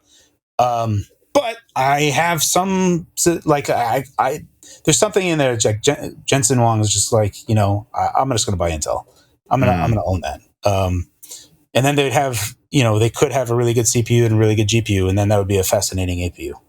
Yeah. The question is antitrust stuff, but they're just going to scream from the mountaintops. Antitrust? What antitrust? AMD bought, ATI. Although I guess AMD could make the argument, yes, but we did not buy TSMC and ATI. Now you're going to have foundry, CPU, GPU. It's a monopoly. So I guess, yeah, that's the antitrust argument against them doing that, though. The way people attack them, though, I mean, I think I had Daniel Nenny on. He's from semiwiki.com. He told me this NVIDIA thing isn't going to go through, or he convinced me it wouldn't when he told me that like behind the scenes, Apple and Samsung were going to lobby to the moon. And I'm like, oh, so this isn't happening. These people are going to go to war with NVIDIA. And I think people forget this was at the time that Apple had way more money than NVIDIA too. Yeah. So, there's always like, but they could try to buy a license for x86 or something else. That sounds remote to me, but yeah, no. I at that point they're already doing ARM stuff, right? They already do ARM stuff. NVIDIA does ARM stuff already. Yeah, they make really good GPUs. So that is like the most important component for us in a low power device, and they do it the best. So that would be very compelling. It's just that there's a Windows component that needs to get solved pronto. I don't know. There's something about you saying NVIDIA buying Intel that sounds very plausible to me, though. I'm just starting to like war game it in my head, and I'm like, because I've heard from contacts, the Department of Defense, that like one of the reasons they recently pulled funding to Intel is they kind of felt like they were bailing out someone not buying the right thing. And then, of course, they announced all that funding for TSMC and Samsung in Arizona and Texas. So there's a part of me that like almost like, would the government let the deal go through? Because they're like, hey, Jensen will run the foundries better than Intel will. Maybe it would benefit America if NVIDIA owned these foundries. Yeah. I mean, I just thought of it just from Jensen just doing well, he it has out the of money, spite. you know. Yeah, just doing it out of spite. Like that's that's like, hey, you remember when you screwed me with Enforce? Well, now I own you. Well, I've heard stories from people who know Jensen where he is the type of person to do stuff like that, and I've always been told before he retires, he wants to have a good gaming CPU on desktop. Like somehow he wants to get there, whether it's through ARM or buying Intel. So I would just suggest and now Intel's destroying their branding with this Ultra crap. Like, what is Arrow Lake going to be, the Series 2 Ultra 200? Like, they're destroying their i7 branding that took decades to build up. Yeah. Nvidia branding would probably sell better. You could see them calling them Ion instead of Atom.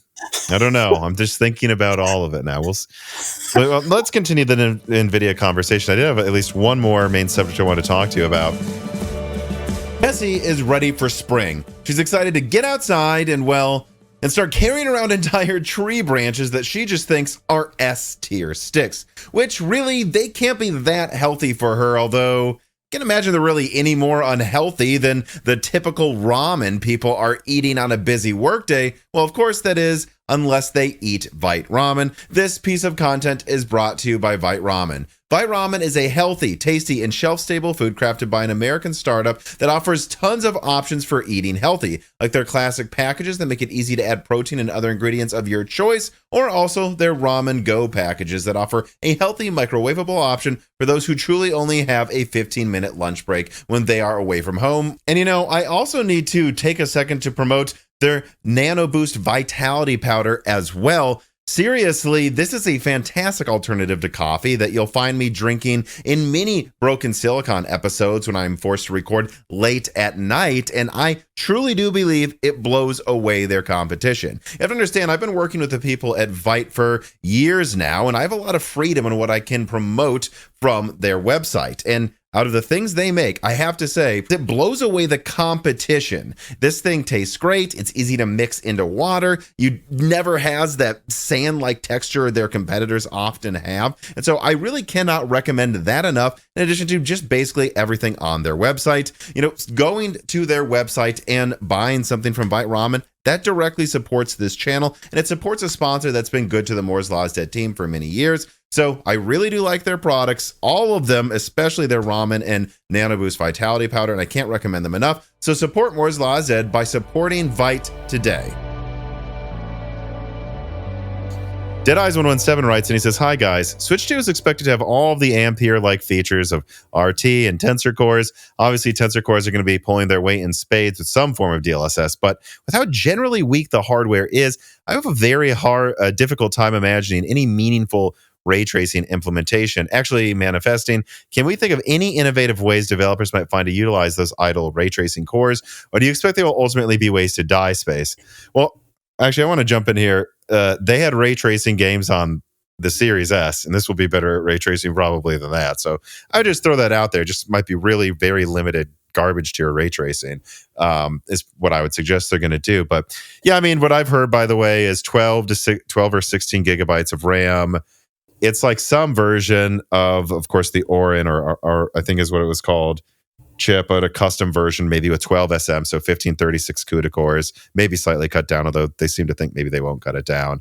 So, I mean, you're looking at something that's a little weaker than a RTX 2050, but with a few bespoke things in there. I've heard it's on 8 nanometer, but some of the power gating stuff they built for Lovelace was ported to it, so it's more efficient, even though it uses 8 nanometer. I'm kind of wondering what you expect out of this and how you expect devs would use it in the best way. So this is a tough question only because Nintendo will dynamically whim whatever clock they want this to run at. So they're going to gun this thing way low. They're going to have this thing sip power. So the frequencies of whatever it's possibly going to be at is a question that it's going to dictate whatever the answer would be.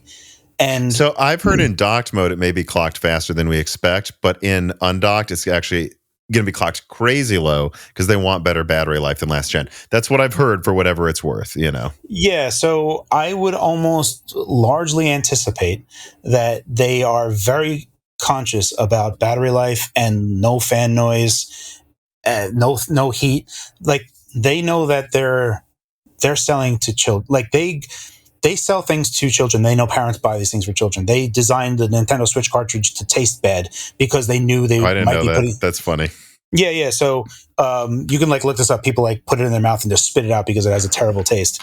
So I went to the Nintendo Switch like launch event in New York, and they were like super proud to like rip off the little kickstand on the Switch and then like put it back in. So it's like all these things where like they were really anticipating kids to like just go to town on this thing, but still have it all come back together.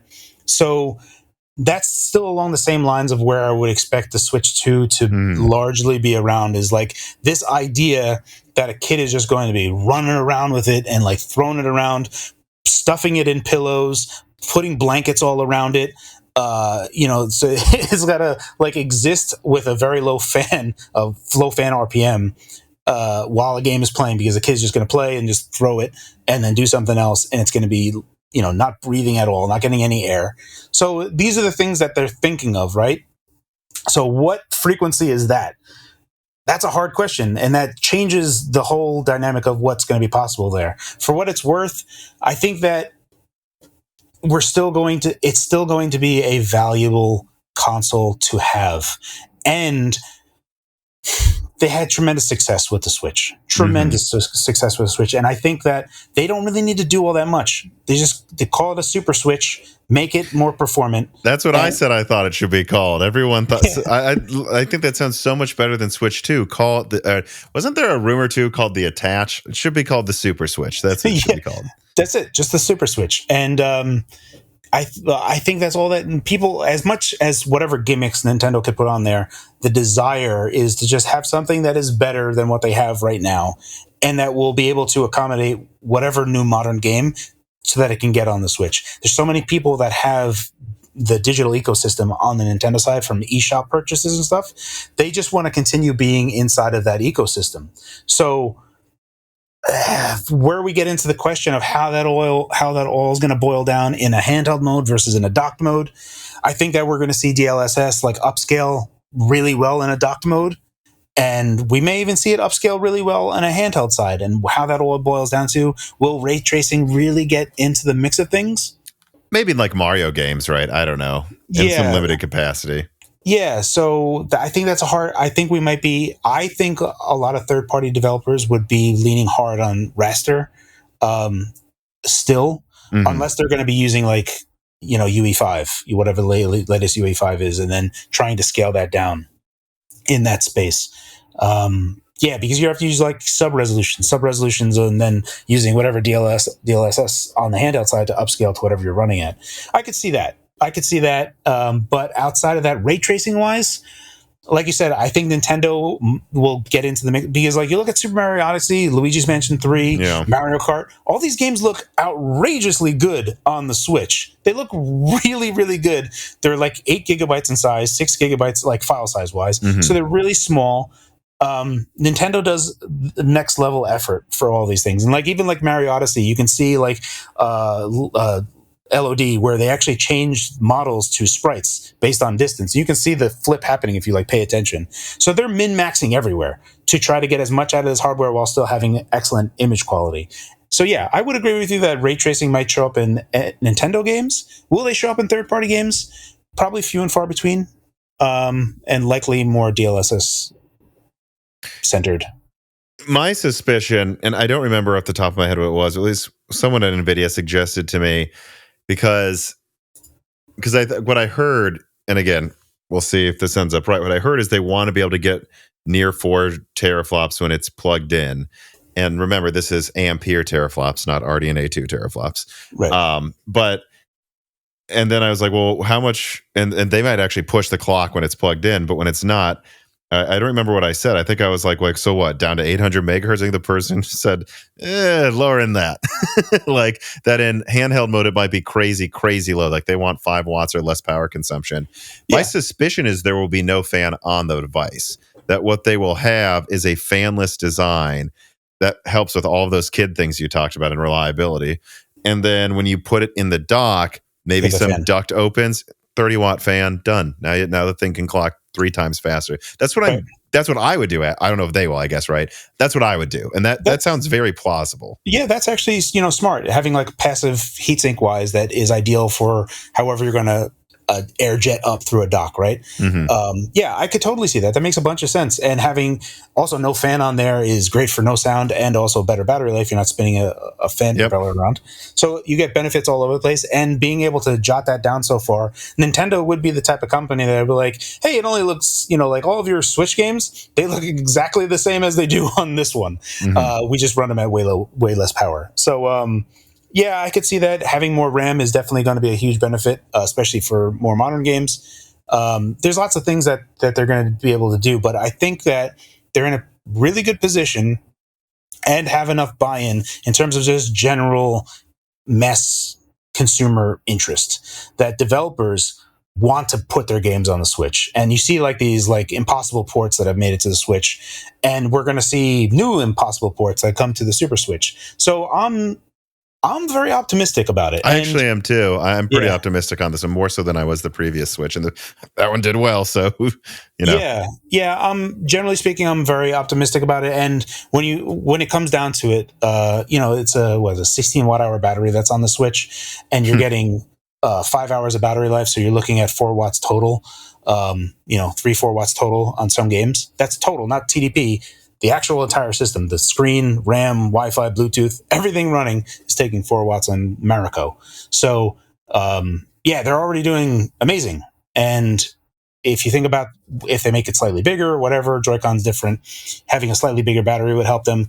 Who knows? Who knows what they do? But, when you say having it be passive and just design the heatsink so that it is in line with a dock that can jet through up, that's clever. That's really clever, and you can get a better fan in a dock than you could. And the fan will not be expensive. It'll be a cheaper, bigger fan, not this thin thing.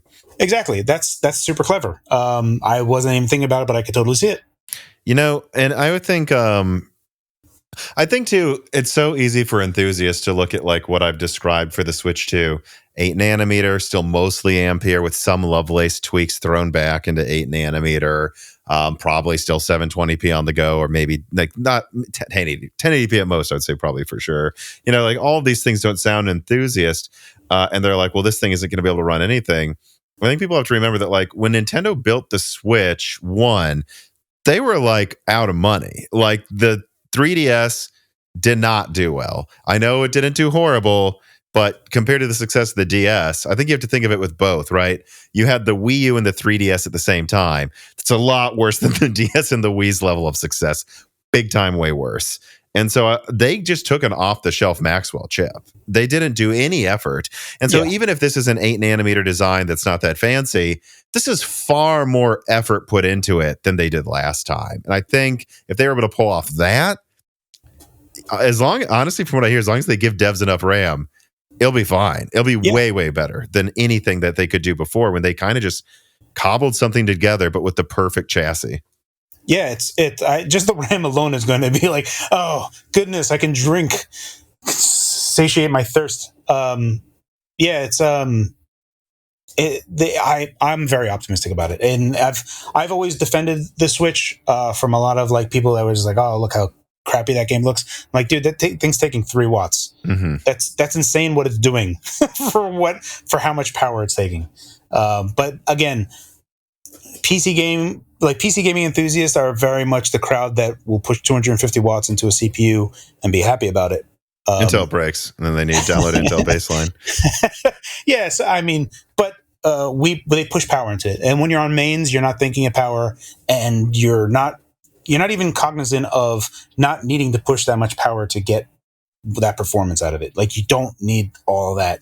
When you think about like, if I drop 100 watts, I lose what, a 1% performance? Like, oh, that's a gigantic decrease in power. And how much performance did you really lose? Like these types of things that you're like, you can try to express, but people would rather just spend a bunch of power for fractions of a percent increase in performance. So, all right, I have one final set of subjects I want to get to. So Deadeyes writes in and says, there's a lot of speculation that Microsoft could develop a branch of Windows modeled after what Valve has been doing with the Steam Deck. Do you think this is likely? Do you think there's a snowball's chance in hell it could be anywhere near as good? I want to throw that at you. The ideas of like basically a Steam Deck OS for Microsoft, which personally I can't believe they haven't done yet for both, by the way, the Xbox and for some version of Windows. But I also want to throw the idea at you. There were some questions in here that I didn't put on the final draft, but I still want to bring up like your expectations for. I've heard that Sony is working on a handheld PlayStation, and I think my suspicion actually might be that it's like a handheld PlayStation 6 Series S idea. I wonder what you think about either of these subjects. Yeah. So, okay. So in 2020, when the Series S was first talked about on Resetera, there was a question, and he said, "What do you guys think about the frequency of the RDNA 2 GPU on the Series S?" And then I put a second thing on there in 2020. I said, "I think that's a Trojan horse for things to come." And I was from the mindset looking at how they arbitrarily put the GPU frequency to be a handheld for the future. Now, a lot of people are saying that that was actually for a profile for their cloud instance, which makes sense. But it still pays dividends for them to do a Series S. I also would love if PlayStation did it, and I did a video on PlayStation doing it, but I had brought up the fact that if PlayStation were to make a handheld, effectively they would have to make a PlayStation Series S, which a lot of people from the PlayStation camp don't like the idea of. Like, they feel like the Xbox Series S held back this generation. So the thought of a PlayStation Series S, I think, would be awesome. But then there's going to be some contention of, will this hold back the generation? Because they have to target that as well. So they do need to make a Series S version of a PlayStation to be able to accommodate that. It's just that Microsoft is already in a better position to make a handheld today. I did a video on this over a year ago now, going through everything. This is before 7040, before Phoenix came out, and I didn't have Zen 4 numbers, but I was like going through all the numbers of it, like how much it cost us in Zen 2 per core, right? We have 8 core Zen 2 3.5 gigahertz. That's 30 watts. Mm-hmm. Now let's look at the performance that we get out of that Zen 2 at 30 watts. What does that look like on Zen 4? And it's like 12 watts. So now we have a gigantic difference, right? And we have Zen 5 coming too. So exactly. So this was my point. I was like, I can see a Zen 5 RDNA 4 Xbox handheld that's 256-bit wide, latest LPDDR RAM, and it would be Series S in a handheld state, and then you could upclock it and do close to Series X in a docked. Not quite Series X, but you can approach Series X. You can get better than Series S docked. And that was the thing. And I was like, Microsoft was playing 4D chess when they made the Series S. It's just that I'm a 4D chess master. Well, here's a funny thing too. This is actually something I heard a couple months ago. Someone told me that they heard from someone that worked at Microsoft that they were considering doing 12 gigabytes for the Series S, and that it would have cost them an extra $10. In today's RAM, $5, and that they were kicking themselves like, God, if we just had 12 gigabytes. I've always loved the idea of the Series S. I have heard from developers, at least that I've spoken to, that say it is an issue. I don't think the idea of like a handheld Series S PlayStation is bad. I just think you got to nail it correctly. And I can't help but think, like, if they would have just spent the extra actually $20 to give the Series S 16 gigabytes of RAM, oh man, that would have almost been like a mini PlayStation 5. That's how you market this thing. And I think it's just, a lot of it's going to come down to, if Sony commits to this idea, just doing it right. Yeah. Like, don't make the mistakes. And my suspicion would be, because all I can technically 100% confirm is that I know a contract signed with AMD working on a handheld PlayStation that's x86. Could be they take a PS5, wait till it's die shrunk enough, and do some like 18 or 30, do some sort of configuration that's like almost like a, I don't know, PS5 Pro update where like it can run all PS4 games natively. Or if there's a PS5 Pro patch, maybe they also patch it to run at half resolution on this handheld. That's I think that might work. I think the smarter move would be you make the PlayStation 6 that's coming out in like 4 years or something, and then you just have a cut down version of that clocked way lower, use the same die, and you start fresh and you just give it the same amount of RAM. But maybe you could literally maybe just call it PlayStation 6 handheld.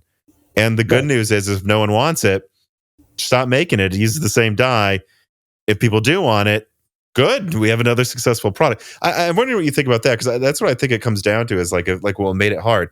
We'll just make it so it doesn't have problems, and then none of those issues are a thing. Right. So you look at it in two different ways. PlayStation has the benefit that they are the dominant console position. They are in a position where not only do devs, it behooves devs to optimize on PlayStation.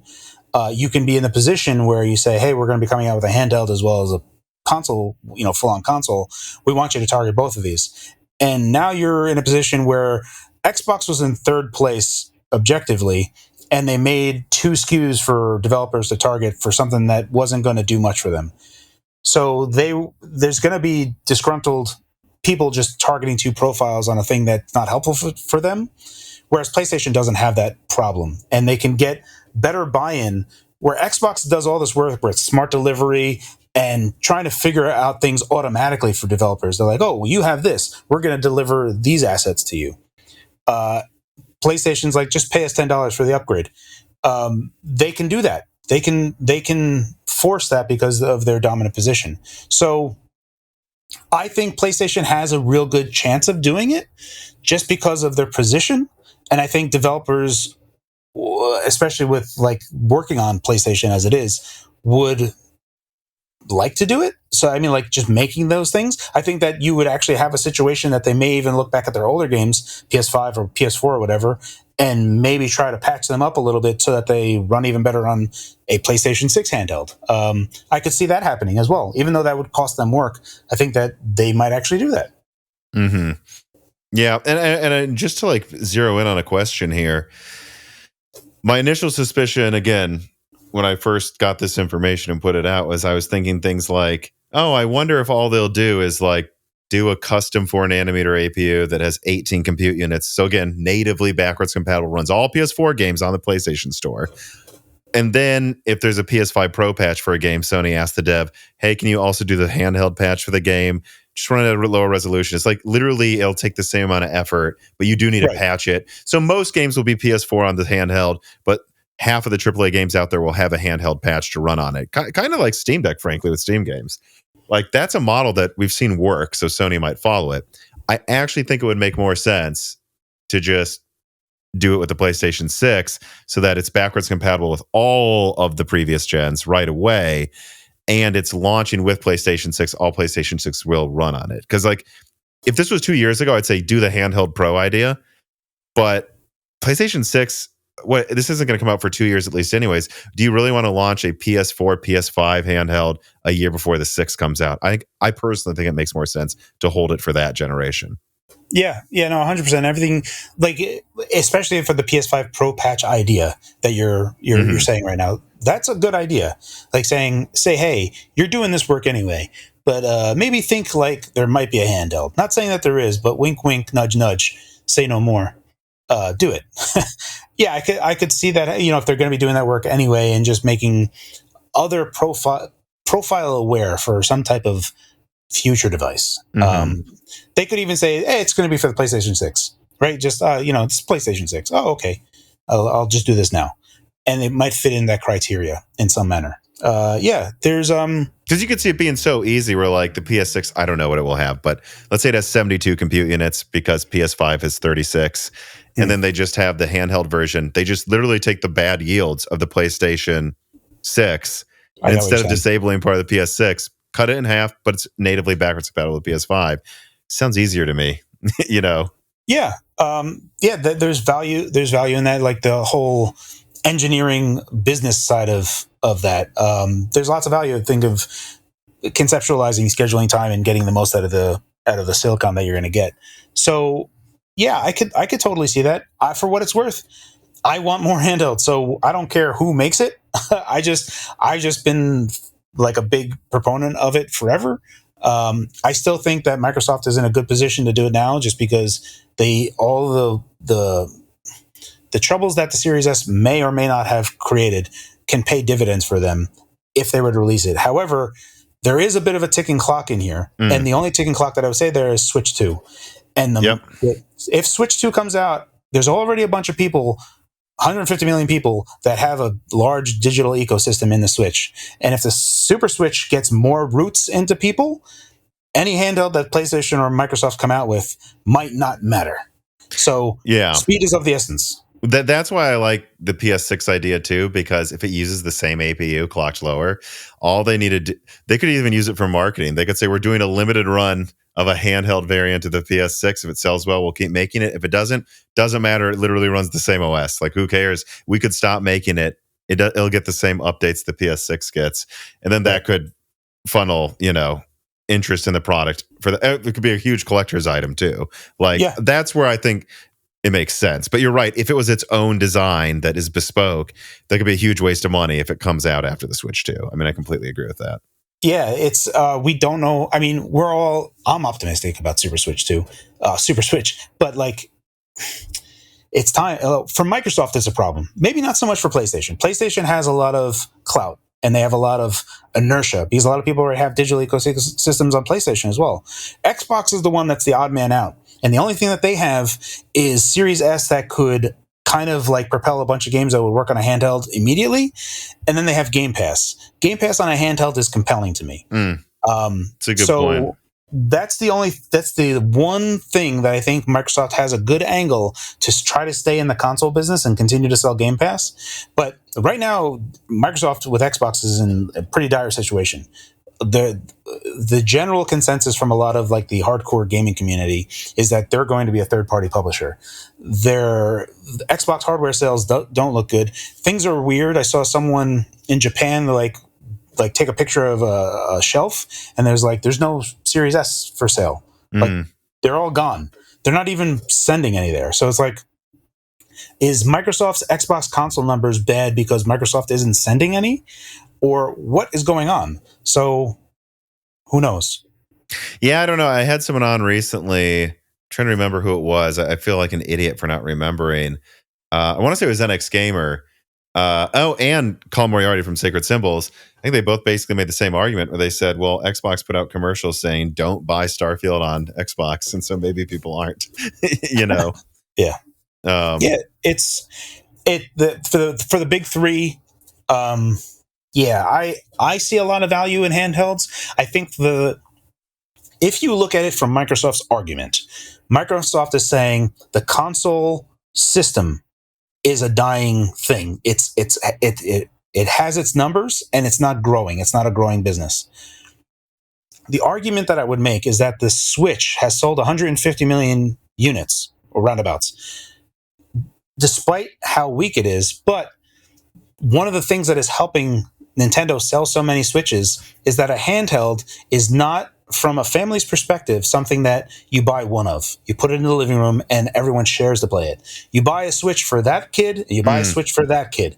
So a handheld doubles numbers for consoles almost instantly because for every kid that needs one, it's not a thing that you share. It's theirs personal. So now you're doubling console sales, not all over the place, but you're getting more than... Much more double dipping, probably. Yeah, exactly. So if you want to expand console sales, handhelds are a personal device rather than a family device. Yeah, and again, with Microsoft's business model, it's more about the numbers to drive up Game Pass. Yeah. That's a compelling argument. Yeah, I still wonder though how much of it should be they should just basically make their version of a Steam Deck or something and you know what I mean? And it's why marry yourself to the old hardware at all? Just make a new one and let it run Windows. Microsoft, right. You are the Windows company, I thought, but yeah. So to get to that, sorry for the digression. This has come up previously. And the idea of Microsoft has a problem insofar as the 10-foot experience of Windows is awful. There is none. It's designed for a mouse and keyboard. When you connect a controller to it, you can bring up Xbox dashboard by pressing the guide, but you really can't navigate Windows with a controller only. So they really need to find some way to make Windows completely usable with a controller. And if they do that, then they're going to be in a better spot to make a Windows handheld thing like that unison making it better. There was a while where the Xbox controller was the gold standard. It's mind-boggling to me they haven't done that sooner.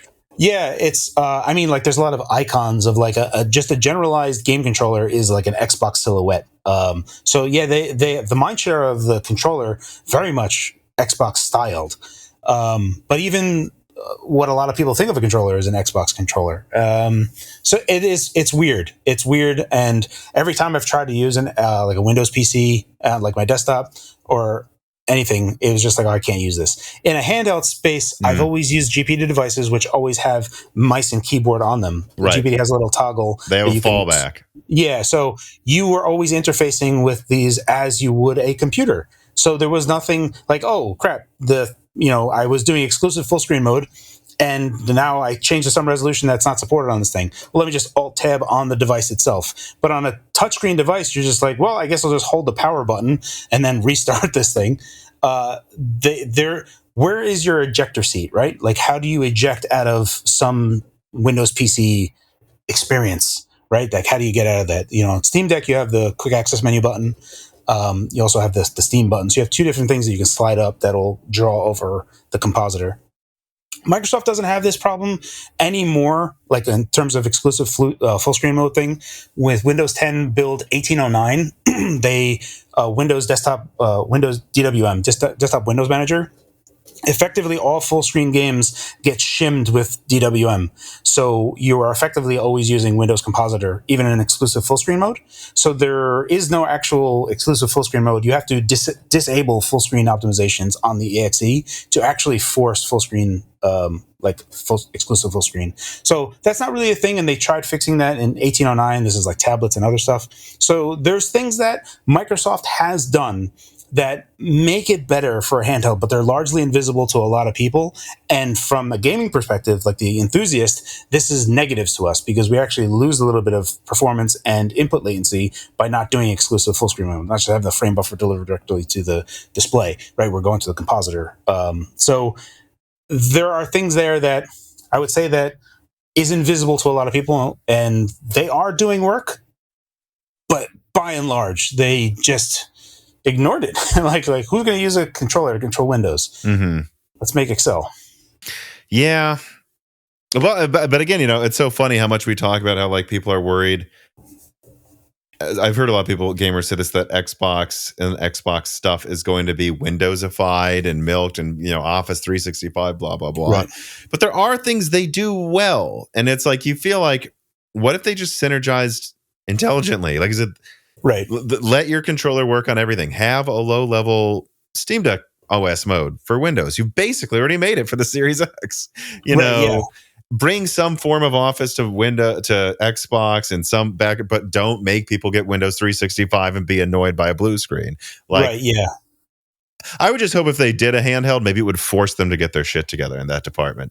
Yeah, not only that, but if they were to make a handheld, they would be immediately aware that their standby mechanism sucks. It's like, oh, modern standby is awful.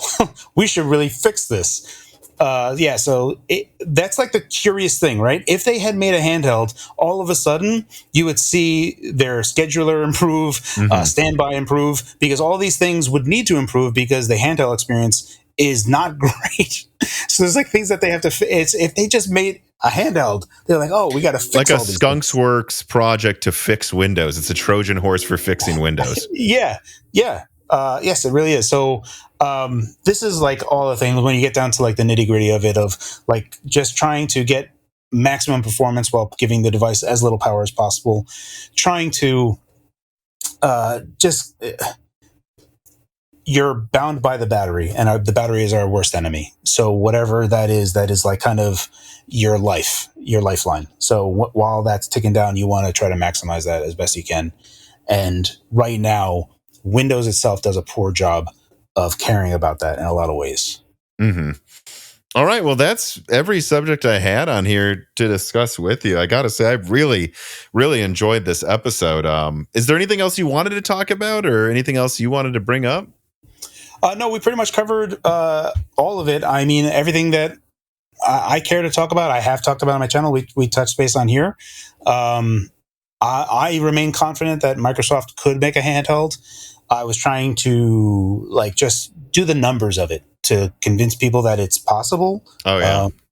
So I think it's more and more people are getting on board with the reality of it. I did the same thing with a PlayStation handheld. I was like, guys, just no shrink, no shrink, no shrink. Remove this. They can fit it in there. Come on. Yeah, I think they have the inertia to do it as well. They could literally just say, hey, guys, we're doing this. And all the developers are like, okay, well, we like money and we get a lot of PlayStation money. So, okay. It's just if they think it would make money in a world where we have the Switch and all these other competing things. And I think it's the implementation. You don't want to screw that up because the Vita is an awesome thing. But, I mean, there are a couple key things they screwed up. And yeah.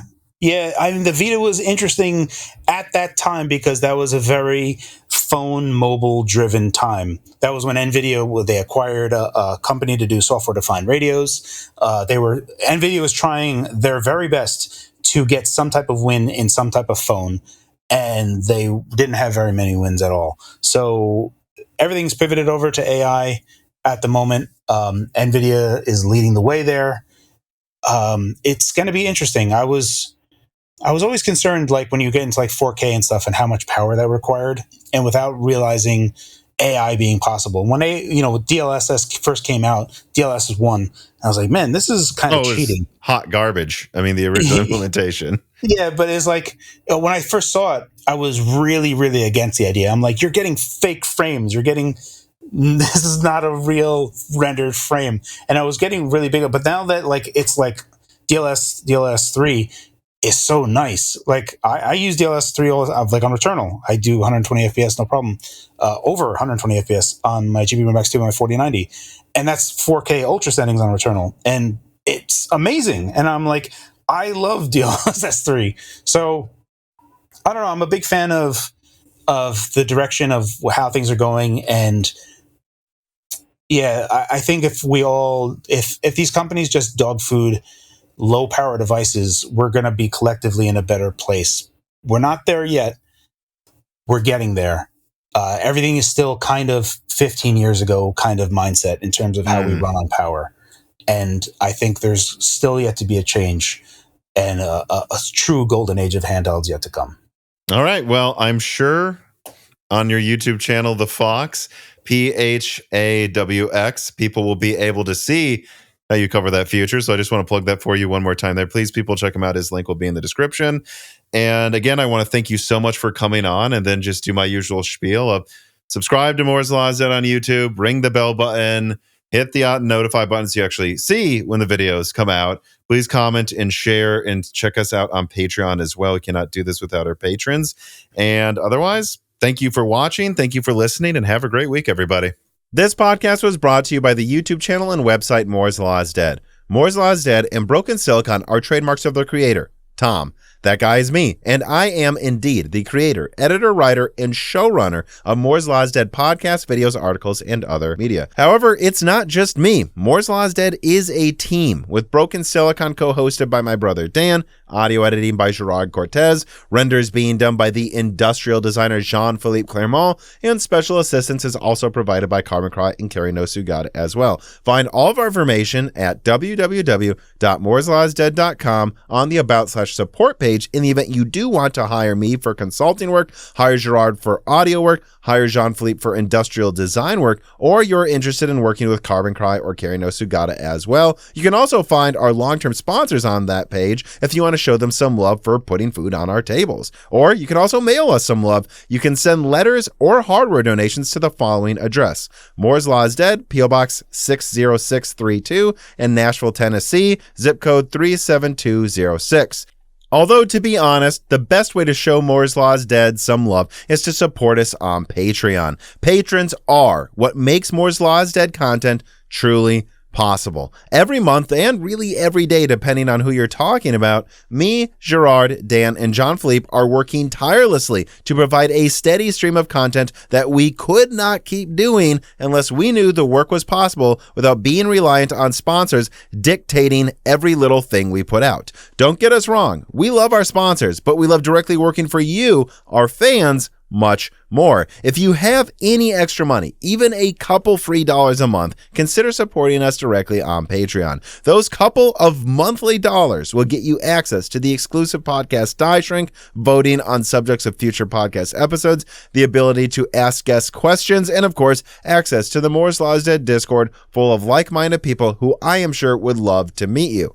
I am one of them. Additionally, higher tiers get access to early, ad-free episodes of Broken Silicon, the ability to ask questions in all Broken Silicon episodes and Loose Ends live streams ahead of the recording, and the entire back catalog of Moore's Law is Dead podcasts, in addition to having thanks in the credits of videos and podcasts depending on the tier, with other perks available as well. And hey, if you cannot afford to support us directly every month, please do share Moore's Law is Dead videos and podcasts with friends and family, and on social media and websites like Reddit, and give Broken Silicon a 5-star review on Apple Podcasts or your preferred podcast app of choice. All of this does really help us so much. But like I said, this podcast would not be possible without the patrons directly providing predictable and reliable support every month. And so now it is time to give a personal thanks to the greatest of the fans. The following supporters are at the 10 gigahertz or higher supported levels: Brad Medlin, Drita Foles, Z Jits, Daniel D, Aaron Close, Jen Rano, Daniel Hyde, GZ Ziggy, Dig,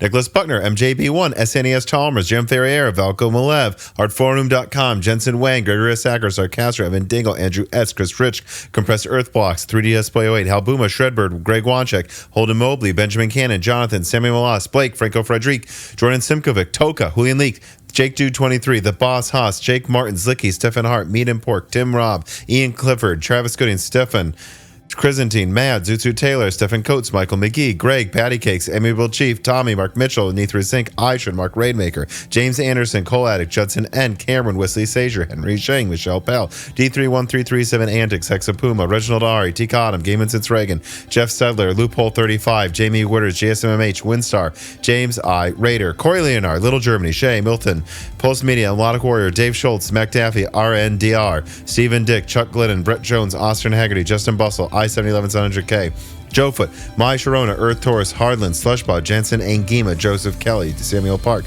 Wen Wang, Hemsa Gung, Tails 2299, Mealval, Verga, John, Sisyphos 7771, Charles Russell, The Forbidden Juice, RB Racer, AC Brian Wright, Michael Cozy, Dr. J Mad, Alex Vega, Freedy John Swin, Jola Martina, Kikum, Elbergun, Solarized Deity, Matthew Marlowe, Hudat 42, Penta, Winter, Rowan, McKicky, Cornster 671, Sprutnik, Jeffrey, Gentleman, Angel of Cake, Omega Doge, Roger Webster, Ian, Paul Castro, and of course, thank you to Sahara for the music.